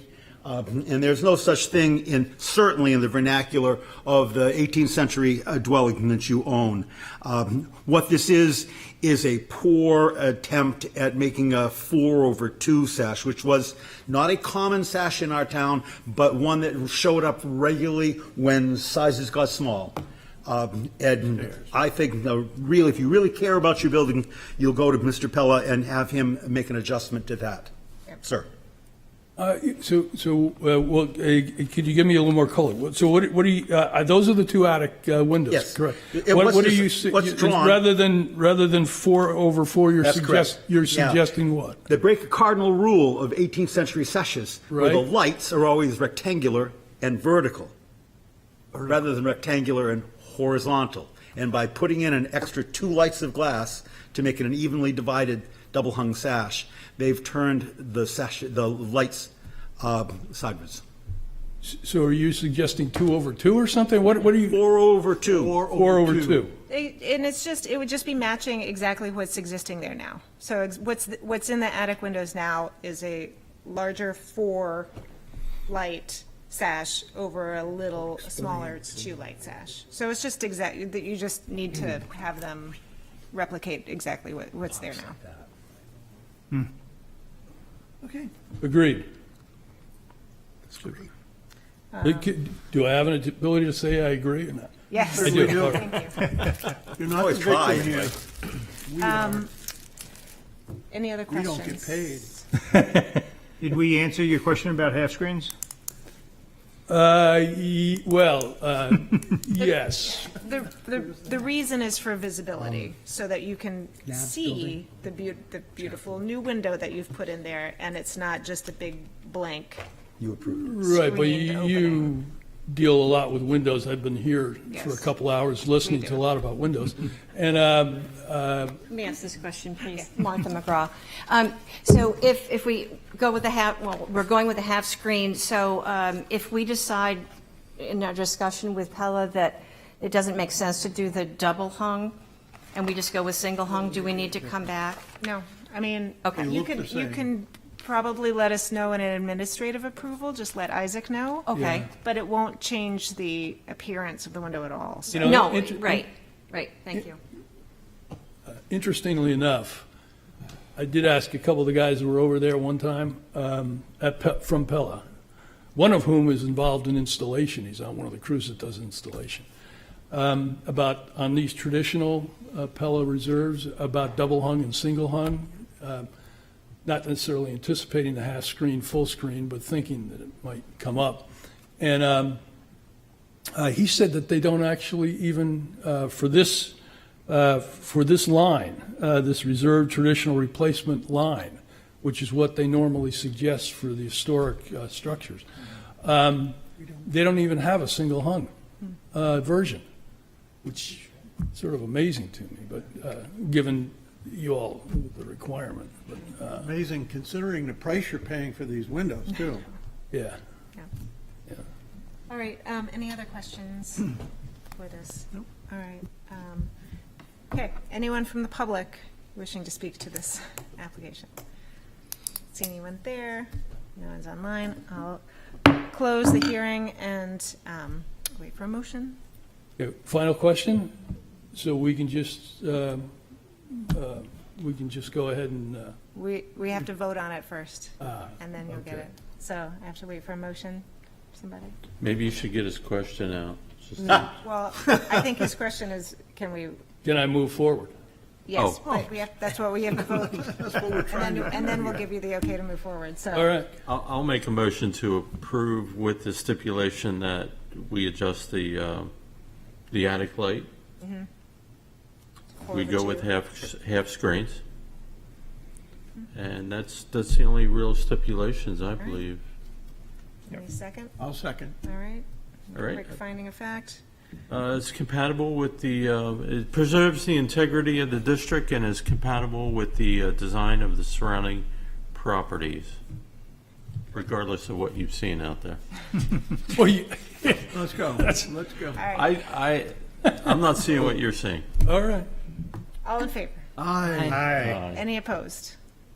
All right, chair votes aye. Okay, there you Thank go. All right, now you have your approval. Thank you. Okay, you're welcome. Thank you. Good luck. All right.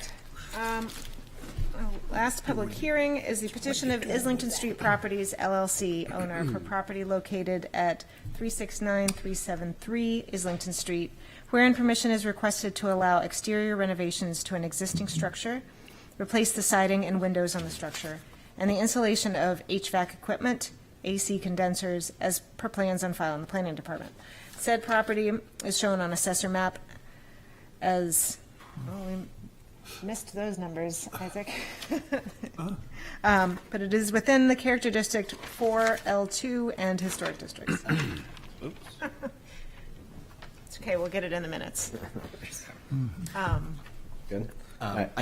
Sorry to interrupt. I did just want to say I finally did get some specs on the condensers yesterday from the company. It appears that the location is actually might be exempt, so I have not included that in here because I've not had a chance to fully review. So we'll just be looking at siding and the windows specifically right now. The other portion might be exempt from our approval. So sorry, just want to make that clear, but please proceed. I could tell you where the condensers we're proposing, I guess, if you want. That's okay. We'll let.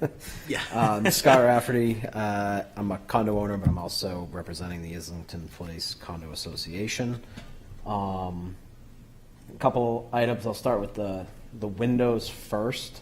That would only be for units 371A. It's going to be a residential unit. I'm proposing to do the Pella Lifestyle Series, which is in a wood aluminum clad.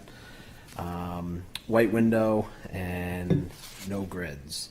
The building in itself has various, some are 2/2, some are no grids, some are, I think there's a 4/4, so there's various throughout the building.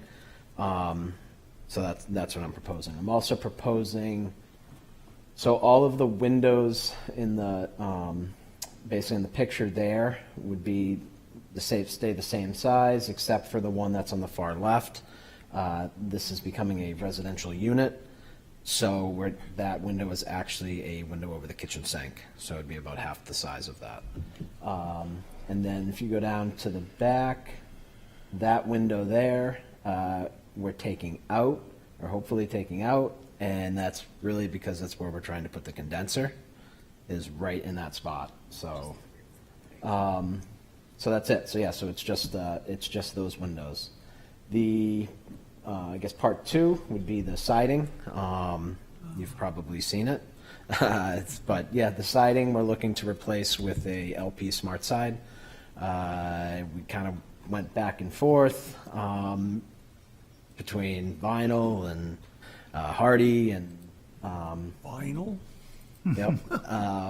And then basically we came up with LP. I've used it on jobs. I like it, easier to work with. Wood product, 30-year back guarantee on it, 15-year finish guarantee. It comes finished, goes up very similar as any wood clapboard. And then our trim we would like to do with AZEK, basically an AZEK product, white trim. We would leave the wood all up in our fascias, gable ends that currently exist. There's a couple rot spots that we would replace with wood and paint, but all our corner boards, we would like to go with the AZEK product and keep it white. The other on the condensing side. The other two condensers are located in the same exact location, but the other side of the building. So that might be exempt just because you don't see it from any side or front view. So yeah, that's what we're proposing. As of right now, we took off the asbestos siding that was there. We've opened it up.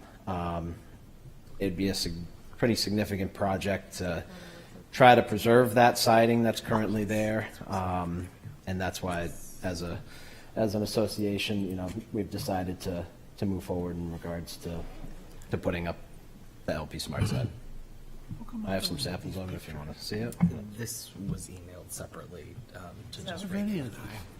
Sorry, so I, Here's some current conditions, just so you can see. So these were taken, of course, after Yeah. removal of the asbestos siding. You want to share it? could you educate me a little bit more on this product? Because I looked at their website. It's basically like sheathing. It's a sheathing product. It's made with a resin. It's wood fibers that they basically hold together with a resin and then put a painted application on the top. But it's a smooth, like, I'll show you.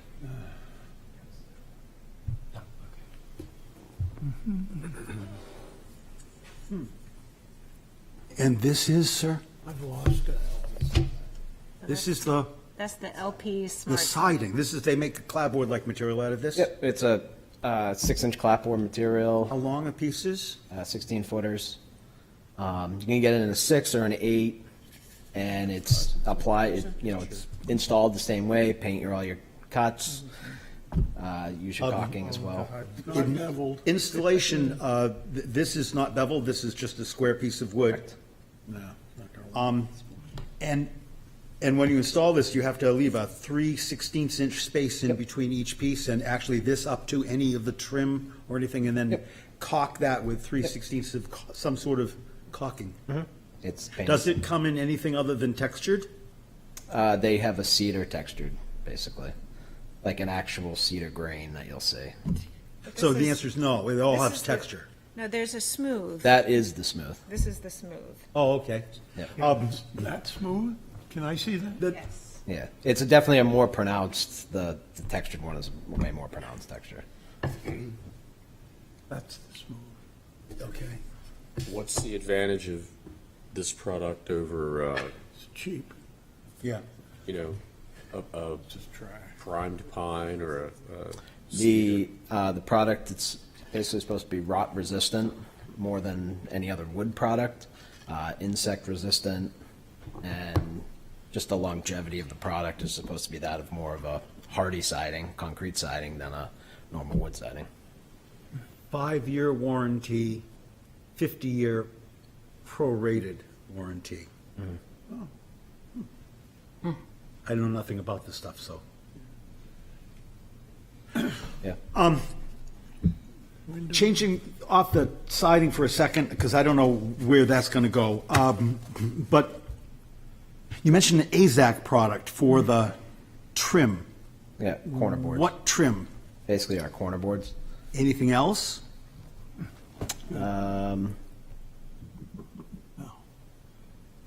the Probably thing. not, yeah. Yeah, Walk probably. around your building, and in the process of taking the siding off, the re-siding material, I get to see what was underneath.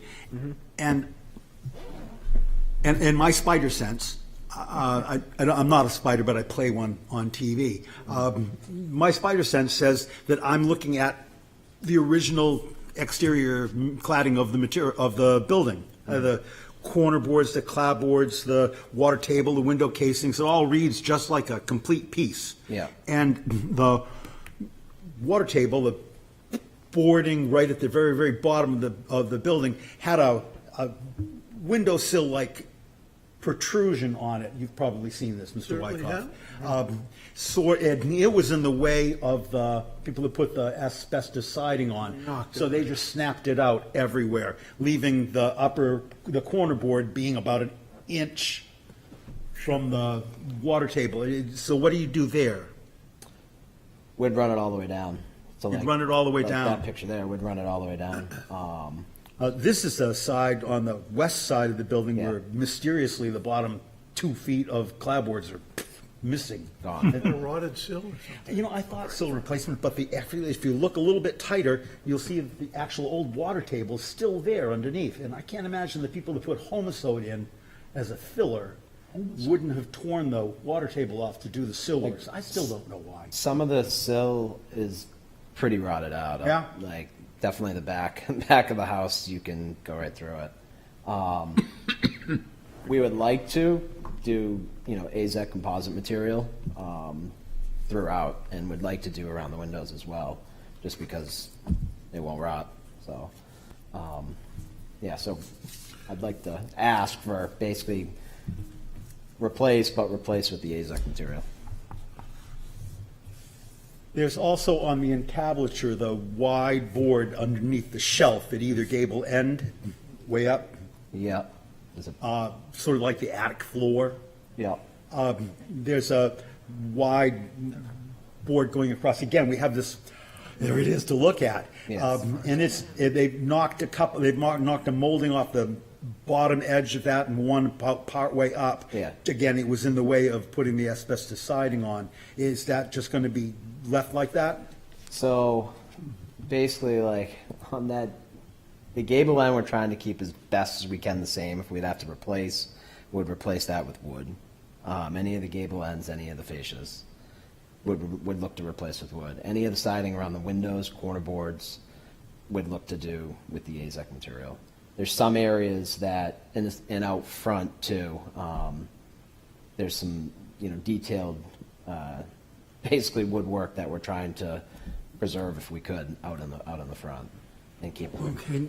Next is a window on the first floor as you look at the building on the left. Yeah. Underneath the suspended bay. Yeah.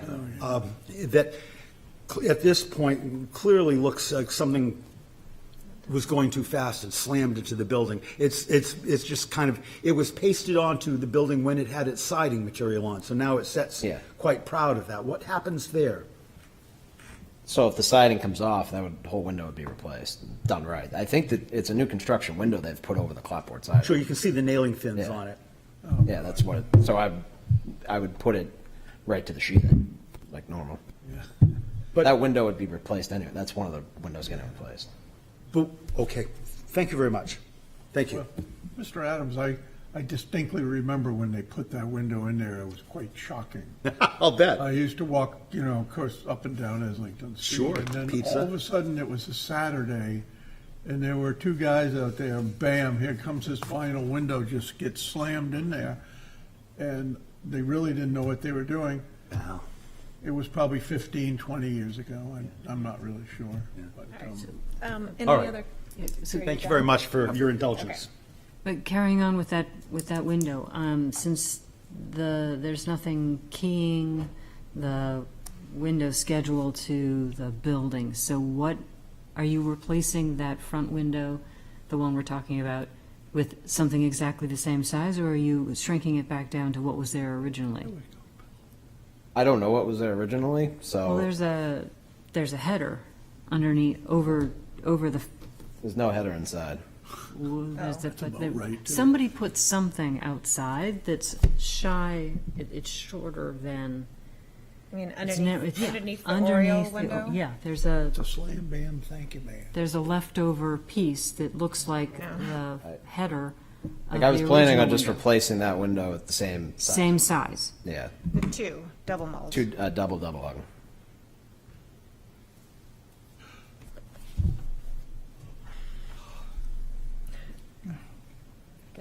Yeah, because the interior is all Well, that basically is- drywalled like that way, so that's why I was trying to keep the same casings There basically. was a construction company in there, wasn't there?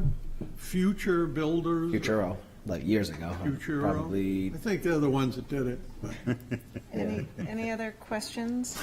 I'd like to get them. And I'm having a little bit of heartburn on the AZAC. I'm having heartburn on the proportions of this window, which were a bad decision to begin with. And if we're trying to give this little gem of a building back its shine, leaving that divot in its front facade just doesn't sit right with me. Anybody else? I still need some clarity on the siding. Mm-hmm. Is it lap siding or is it just planks? No, it's basically, it's clapboard siding. This, That- it doesn't come like this. It would come beveled like No, a It would, piece of it siding. would look like a 16-foot piece of It's clapboard. not beveled. I know, this is just an example of the material, but it would come, No, beveled. that siding itself is about a ½ inch or 3/8 of an inch product. It's not. But around the ends, it's beveled. so So it, you're not going to see like it laying with an unfinished end like that. No. right, but I'm saying, but this, a length of clapboard comes with beveled like a real piece of clapboard. Yes. Just with this. Like but- those sitting there? Right. Does it look anything like this? This is what we're trying to grapple with, because Yes, this, so it- to us, this is a clapboard. It's beveled so that you don't pile up wicked thick as you lap them over each other. Lap siding. 3/8 of an inch the whole way. So, Yeah, it's not. I think it's actually the same product. And then what's it say on the bottom? So it is this. it is that. It's just wider pieces. And it's finished that you see on that. It wraps around all of the visible parts. Sure. Except where you cut it, and then it doesn't. Yeah. Like if you looked at it, you wouldn't know the difference, like between a normal clapboard and that. I just don't understand how then you install clapboards when they're not beveled, so that they'll be. Well, they stick, I mean, they lap over each other, because you're just not like you a have at your carpenter. hand. I'm lap not a over. carpenter. It's very clear, but They just lap over. They just do it. You put a kick strip down. The only difference is on your window and trim. Set the first one crooked on that, and then set the next one crooked on that, and just work your way out. So like on your window trim, you'd have to set it at a 5/4 instead of a 1 inch. Okay, so are you suggesting that this is a system, that's the system the way it's supposed to be done? Or Yeah. are you getting creative with the, No, like this is, Why are you doing There's a nice instructional video online. that? Really? Yeah. Let's just look at it. We got plenty of time. I'll pass this around. and it's a wood product. It's made out of. Yeah, those plywood, yeah. I mean, you know, as I was looking at this, and I know that you had said that you had thought about vinyl, we never approve vinyl to generally to Like, put I'm- on buildings. Yeah. However, there was part of me that thought maybe that would be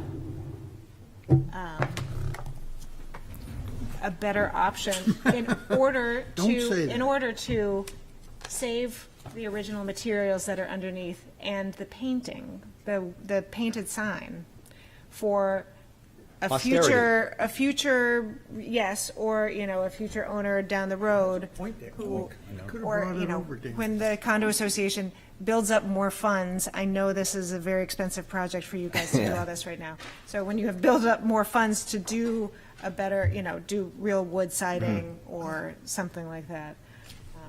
It's a wonderful thought to save them some money and basically bag the product there until the day comes that someone wants to tackle it and turn it back into the building that it once was, rather than covering it with plastic siding and whatever.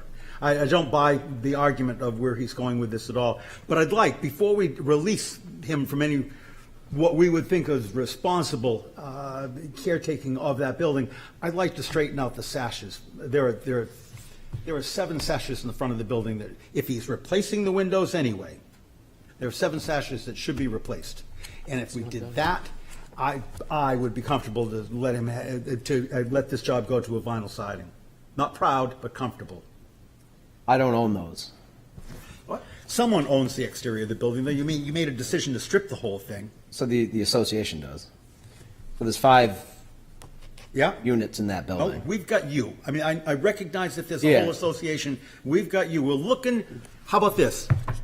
I can't tell them to. One guy to another. I can't tell them what to do either. Yeah. But I'm making a suggestion that there's a thing we could all agree on, Yeah.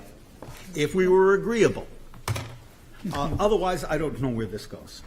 I mean, I'm not trying to threaten you, it's just I don't know I'm where just, we're going to go. I'll be brutally honest with you. Good, I love that. I'm here trying with this wood product because they're just going to cover it in vinyl. And I said, let's try to take the right steps to make this work instead of just trying to We cover don't things in consider this vinyl. the right step. I don't think And this is the right that's- step, not to me. Yeah, Not and to I me. and I just I know wish for that better. they don't have any money to do that, so you've seen the building. Well, so my question is then, if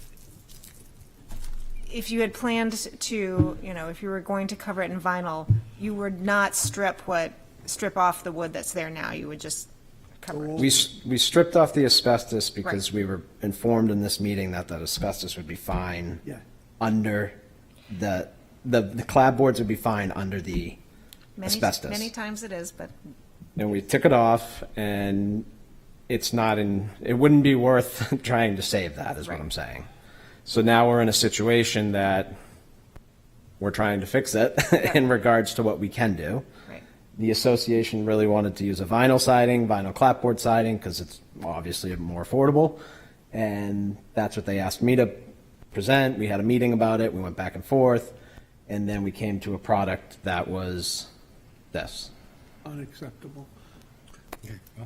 It's not the perfect product, but did you price out pre-primed finger jointed pine? Would have to paint it then too. So Yeah. that's where we run into, this is all a pre-painted product, and that comes that way. What is this association?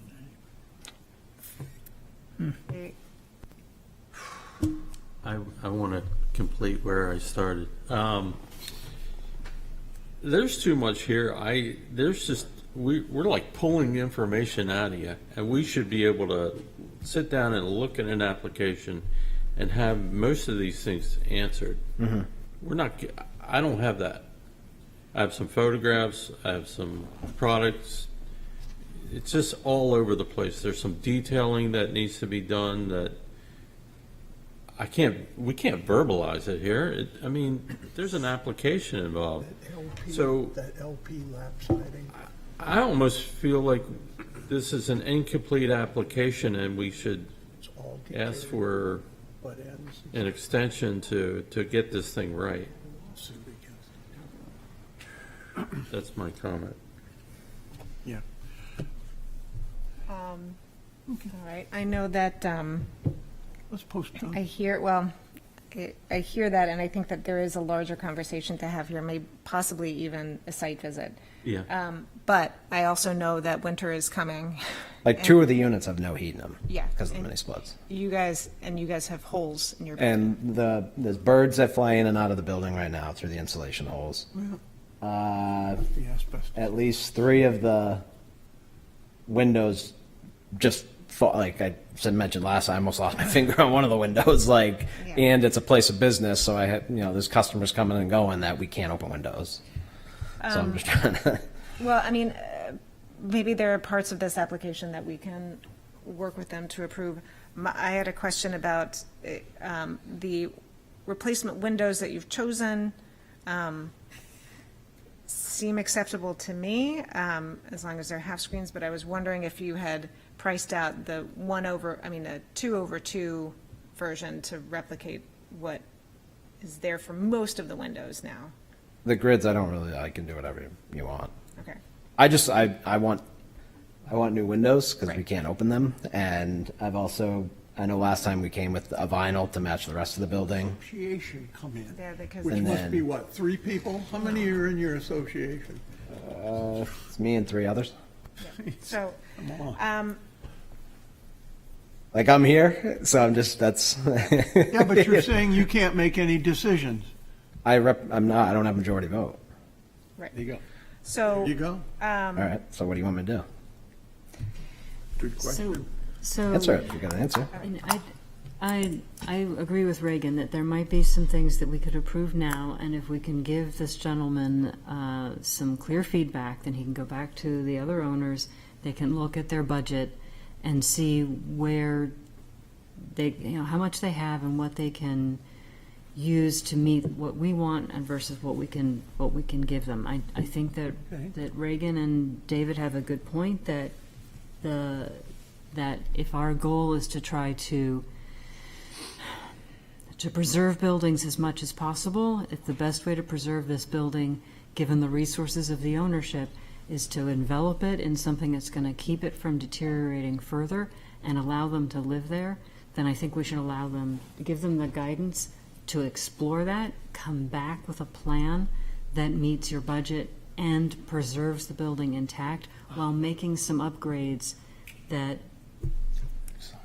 we could ask for now that might be smaller dollars, but would put, for example, the front facade of the building, instead of putting vinyl on that, let's put some wood clapboards on that and save the money on the rest of the building. But that means now that the part that most people see, the people that they can reach out and touch, is worthy of the gem that it is.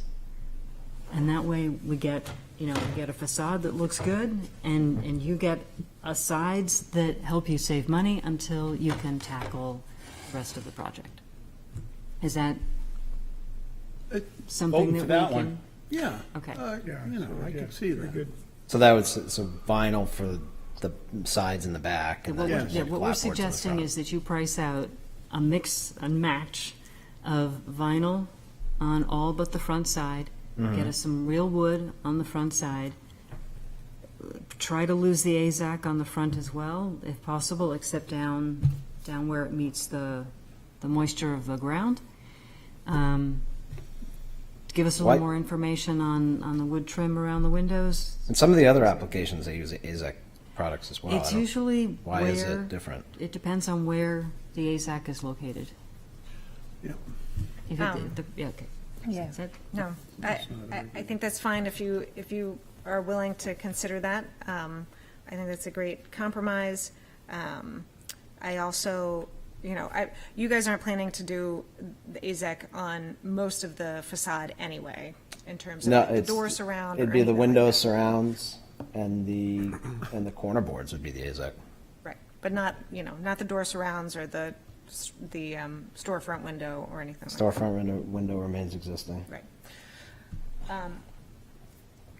Any other things that, 2x2s with Must half be. screen. 2x2 with half screen. I mean, I think that are we willing to approve window replacements this evening?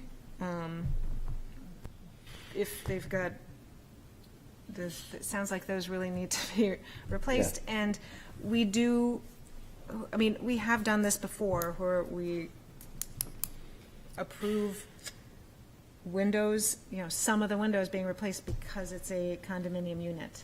And we'll try and make that one window this sort of standard that everybody else can use to replace their units. Is there an appropriate time to speak? Sure. Thank you very much. I'm not all that certain I understand where this is going to put the water table issue. I'm also not certain that I'm really going to be able to support this application, putting that double window underneath the bay, or that, help me. The Oriole?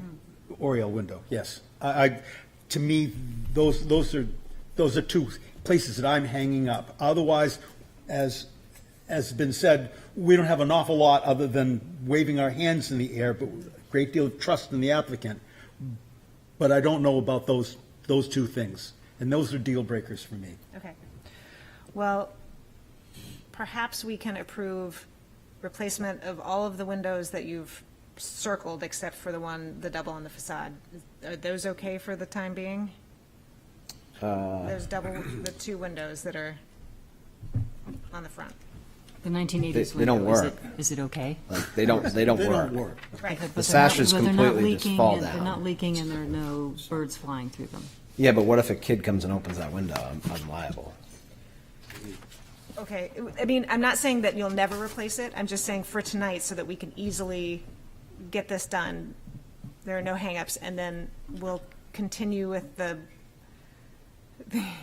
rest of the questions. Can we just say that he can replace the windows with 2x2 with screens, fix the front of the building, and put vinyl siding around the other three sides, and then leave it alone. Yeah. And leave that pizza sign on there. Just put the vinyl right over it. That's the only reason that we're giving you the approval for vinyl, is to preserve those old clapboards. Because between you and me, they're not that bad. You know, I used to work on these things, and I could save those clapboards, you know. But the, Like, in the pizza sign too isn't really historical though. sure it is. The Sawyer's Pizza back in the 60s. Everything you find underneath siding is Yes. historical. It was a pizza shop in the 60s. It wasn't like an 1800s. Yeah, that's pizza. okay. I'm The just- the 60s at this point is historical. 70 years old. so- Is it really the 60s? All right. It's covered with. Like, could we use the next door Getty station is using a modern mill composite product for the entire siding over there, or could we do something like that? It's a totally different project because it's a essentially new construction what they're doing, and so it's not a historic building that All they're right. working on. Yours is. Okay, so I'm going to make a motion. Okay, well, let's, Public, Yeah. sorry, go ahead. Just to throw something out here, some things I've ran into myself, and I'm in the middle of doing replacement windows. Price around, different brands.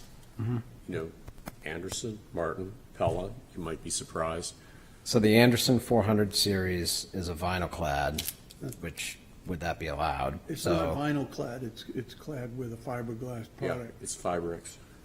Sorry, they mentioned it was vinyl clad, but it's not. would vinyl clad be accepted either? So I don't know. most windows aren't vinyl clad. They have that Fibrex cladding. Right. But we approve clad windows all the time. Yeah. So when I did that, Pellet told me they wouldn't accept that. Reese said they would accept this. That Eldred said they wouldn't Well, accept it. It's not a I streamlined say, process. What I'm trying to say is that I'm walking probably a tightrope here, but price around I'm trying to help you. Price around your different window products, price around your different suppliers. Something I've done on our house where I've repaired things around windows, and it's exposed to the water on the mill pond, so I get some like horrendous, weather on the wood. And I've never used the AZAC. I've never used that material. But what I've done is, if I'm replacing wood for wood, which is what I always do, it's a lot of elbow grease that I will use a high-quality wood stain, like Olympic, and I'll do both sides of the board. The side that's on the inside, the side that's facing the weather. Yeah. So it's primed on both sides. Cut it, install it, paint it, and I'll guarantee you it'll last forever. I'm starting to have heart palpitations here. Yeah. I know. Thank you for being here. It is late. We're all getting a little bit frazzled. So let me go for the public hearing. Let's see if there's anybody from the public who would like to speak to this application. No one online? All right. So I'm going to close this and try and ask for a somewhat clear as mud motion for what we can do now. So the motion would be to approve replacement Pella Lifestyle 2/2 half-screen replacement windows on the side and rear facades of the building. I need the front. I can't keep that window there. The rest of the changes to the building would be subject to the next hearing, where the applicant is encouraged to take advantage of our offer to put vinyl siding around the other facades of the building in order to save money so that the front facade can be installed with wood clapboard, the AZAC that you've asked for, and a window that is appropriate to the facade of this building.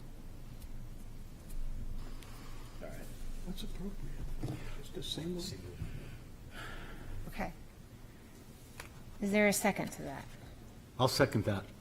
Okay. So implicit in this motion is Conversation. part of a continuance. So this is a split, what do you call it? A bifurcated application, where we're voting on windows, but asking for the rest of the siding to come back. Right, he doesn't have to reapply or do anything like that. Okay. Do we have any findings? I would- Second, okay. Any other discussion before I come up with some findings? Okay, so, yes. I would just simply say that I can't support the application because I just feel it is incomplete, even at the level that we're talking about. I think the double hung window in the front facade is wrong, and so I'm sorry, I won't be supporting it. We're eliminating the front window, aren't we? We're not voting on that. We're not right? voting for the front window. I How about you? I Okay. want a complete application. I'm not going to spend hours trying to work through piecemealing these things together and cutting deals. I'm just not going to do it. So I'm sorry. The one thing I didn't include in my motion is the trim around the windows. Right. Yeah. Okay. And that, he requested AZAC. As long as it's the side and the back, I'm okay with that. All right, do you have purpose and intent? Sure, we are attempting to conserve and enhance property values, and with regard to the front of the building, we are attempting to keep the special and defining characteristics of the location. All right. All those in favor? Aye. Any opposed? Opposed. All right, chair votes aye. Thank you.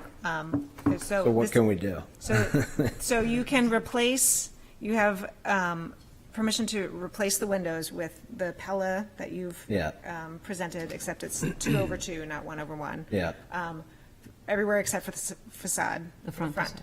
So what can I do there? So Just tell me I'll do it. I'm like, just tell me what to do there. So I'll next do it. month, you can work with Isaac. I'm happy to email. Do I have to come and back to forth. another meeting to present that? For the, yes, so the. Work you'll have to session come- / public hearing. Work session / public hearing at the beginning of next month for figuring out what an appropriate replacement is for that front window. And just the confirmation, if you get approval from the rest of the condo association to do the vinyl on the back and sides and wood repairs on the front. All right. But we're giving you the ability to price that out and get the okay on that. All right. All right. Well, I guess. So can I leave the vinyl window Yes, when we for now. redo the clapboards? You can take those things with. Yes. Oh, we'll leave them. Well, I mean, if they don't work, if you need to replace them, then we can discuss that at the next. Yeah, I'll meeting. try to figure We'll out. figure out what the better replacement option is. All right. Okay. Well, that. I don't. Thank you. All right. think it was storefronts at all, you just think it was a duplex. Last but not least, we're going to have their last work session is work session requested by Joan A. Schorsch. Am I saying that right? How do you, Schorsch? You're still awake? We're not even sure. Oh, okay. The seller. Okay. We're working for the buyer. Right. All right. Oh, So, no. Joan A. Ah, Schorsch, gotcha. Revocable Okay. Trust of 2014 owner for property located at 53 Prey Street, wherein permission is requested to allow exterior renovations to an existing structure, rebuild rear porch into a screened porch with roof deck, add skylights to the rear one-story addition, and relocate the existing fence with a new gate, as per plans on file in the planning department. Said property is shown on Assessor Map 102 as Lot 40 and lies within the waterfront business and historic districts. Let's go down for Isaac, work session. Yes. Yeah.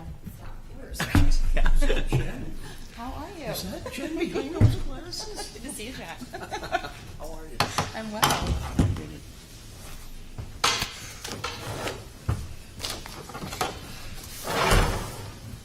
What a cute little place this is. It's adorable. An incredible Wicked cute. location. If you like that level of privacy, along with the smell of lobster carcasses, yes. points. Okay, Dave. All right, everybody still alive? No problem. I just feel like we're warming up here. Yeah.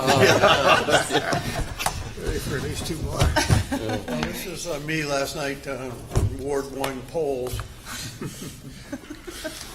So, that was bad enough. Jen Ramsey, Ben OJ, representing OJ Building Company and our client, the buyer. 53 Price Street is a property that is made up of a couple of outbuildings and a main home. Thanks. It's at the end of the street before it kind of turns around, so the presentation is the dead end of the street, although the street does continue. I will say, this home was fully rebuilt comprehensively back to the studs and refinished in the spirit of the era, which was 1750. So the current owners have been ambassadors to this home. Our clients are going to continue to do that, with the exception of a couple modern requests that we have this evening for you. Like lifting the house? We're not. We're asking for some skylights and a screen porch.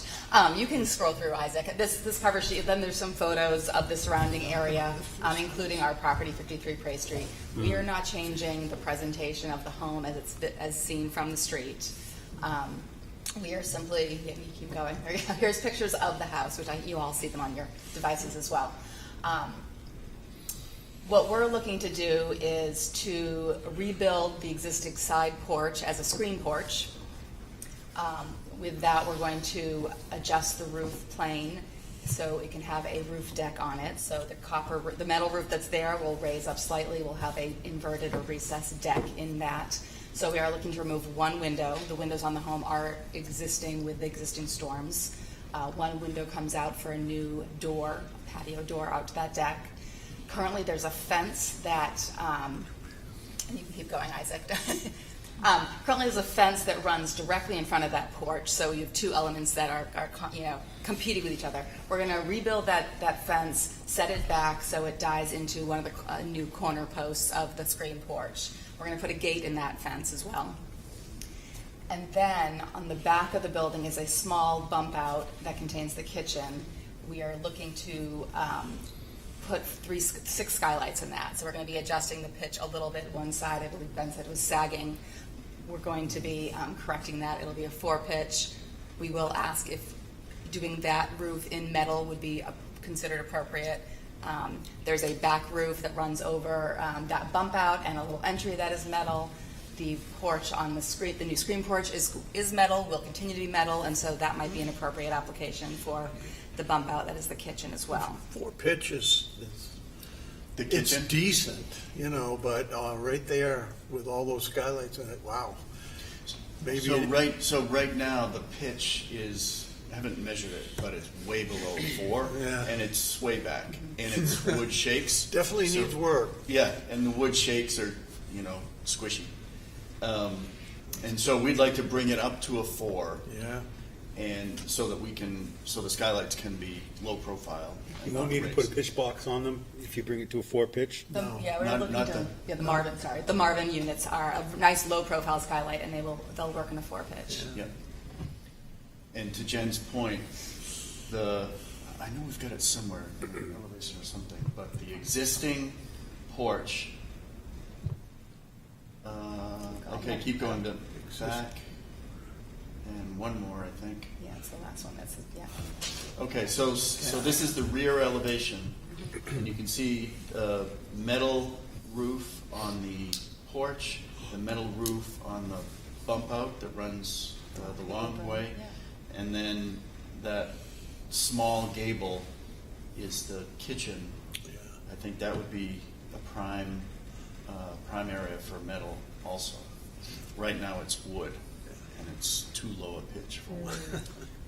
Is it asymmetric? Yes. Yeah, it is slightly. The ridge is slightly off currently. It's hard to say if that was ever intentional or it just has gone that way over time. And how old do you think that little addition is? Not as old as the house, but the framing is let's see, it's not hand hewn, but just barely past hand hewn. Okay. Looking at the chimneys, room, as you look at, we're looking at the rear of the building here, so the room on the left, the side on the left, has a larger chimney, which would be the kitchen. And most kitchenelles are off the kitchen. So I'm guessing that it doesn't date back to the construction or even the first period of the house.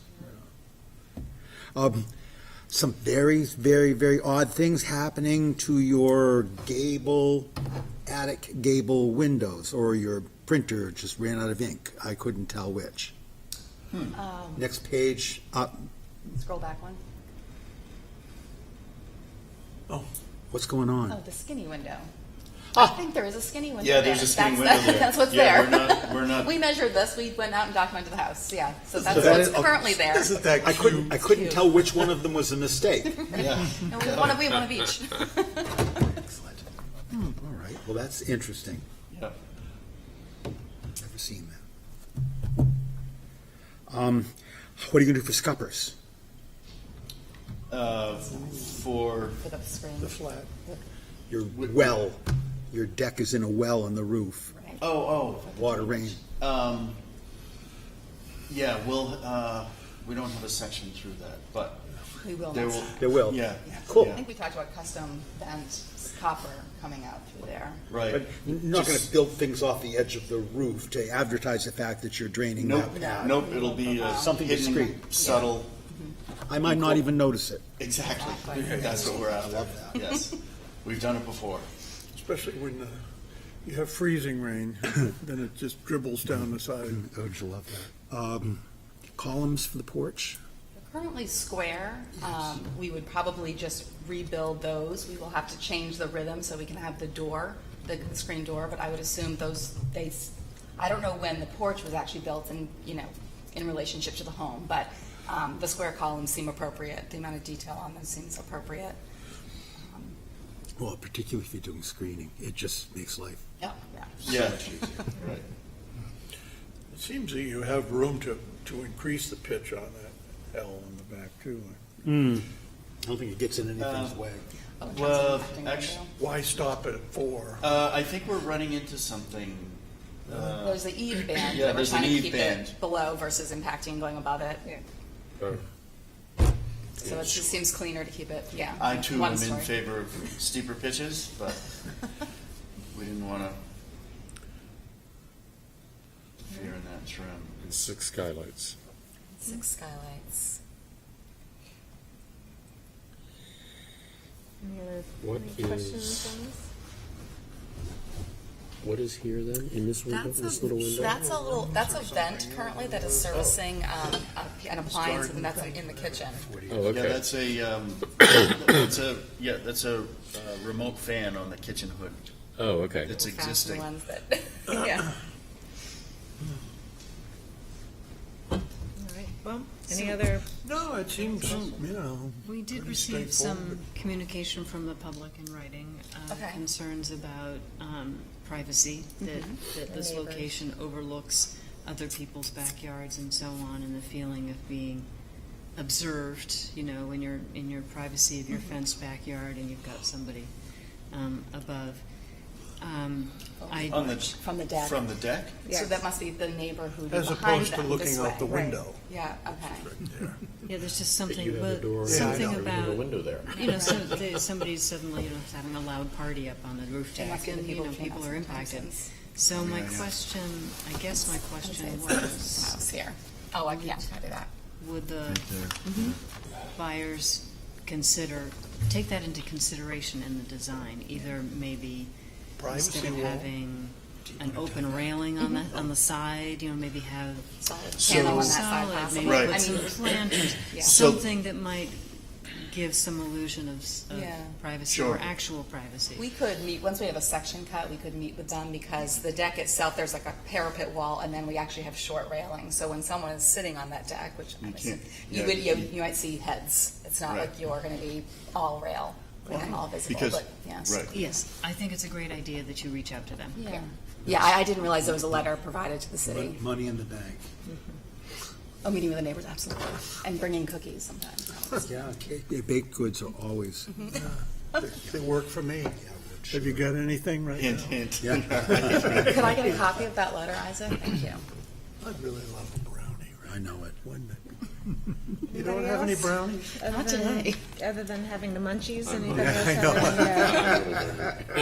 So when we come back, we'll bring a section through the building, so you'll get to see the details of the post, of the cornice, of the scupper system. We can show all that. Great, great.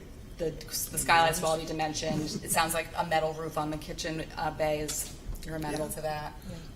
And then we'll have a detail, since the gate in the fence is new, we'll want to detail that. I feel like the circle could be more of an oval, but that would be one item that will get detailed as well. That's great. I mean, this, in my opinion, this is very straightforward.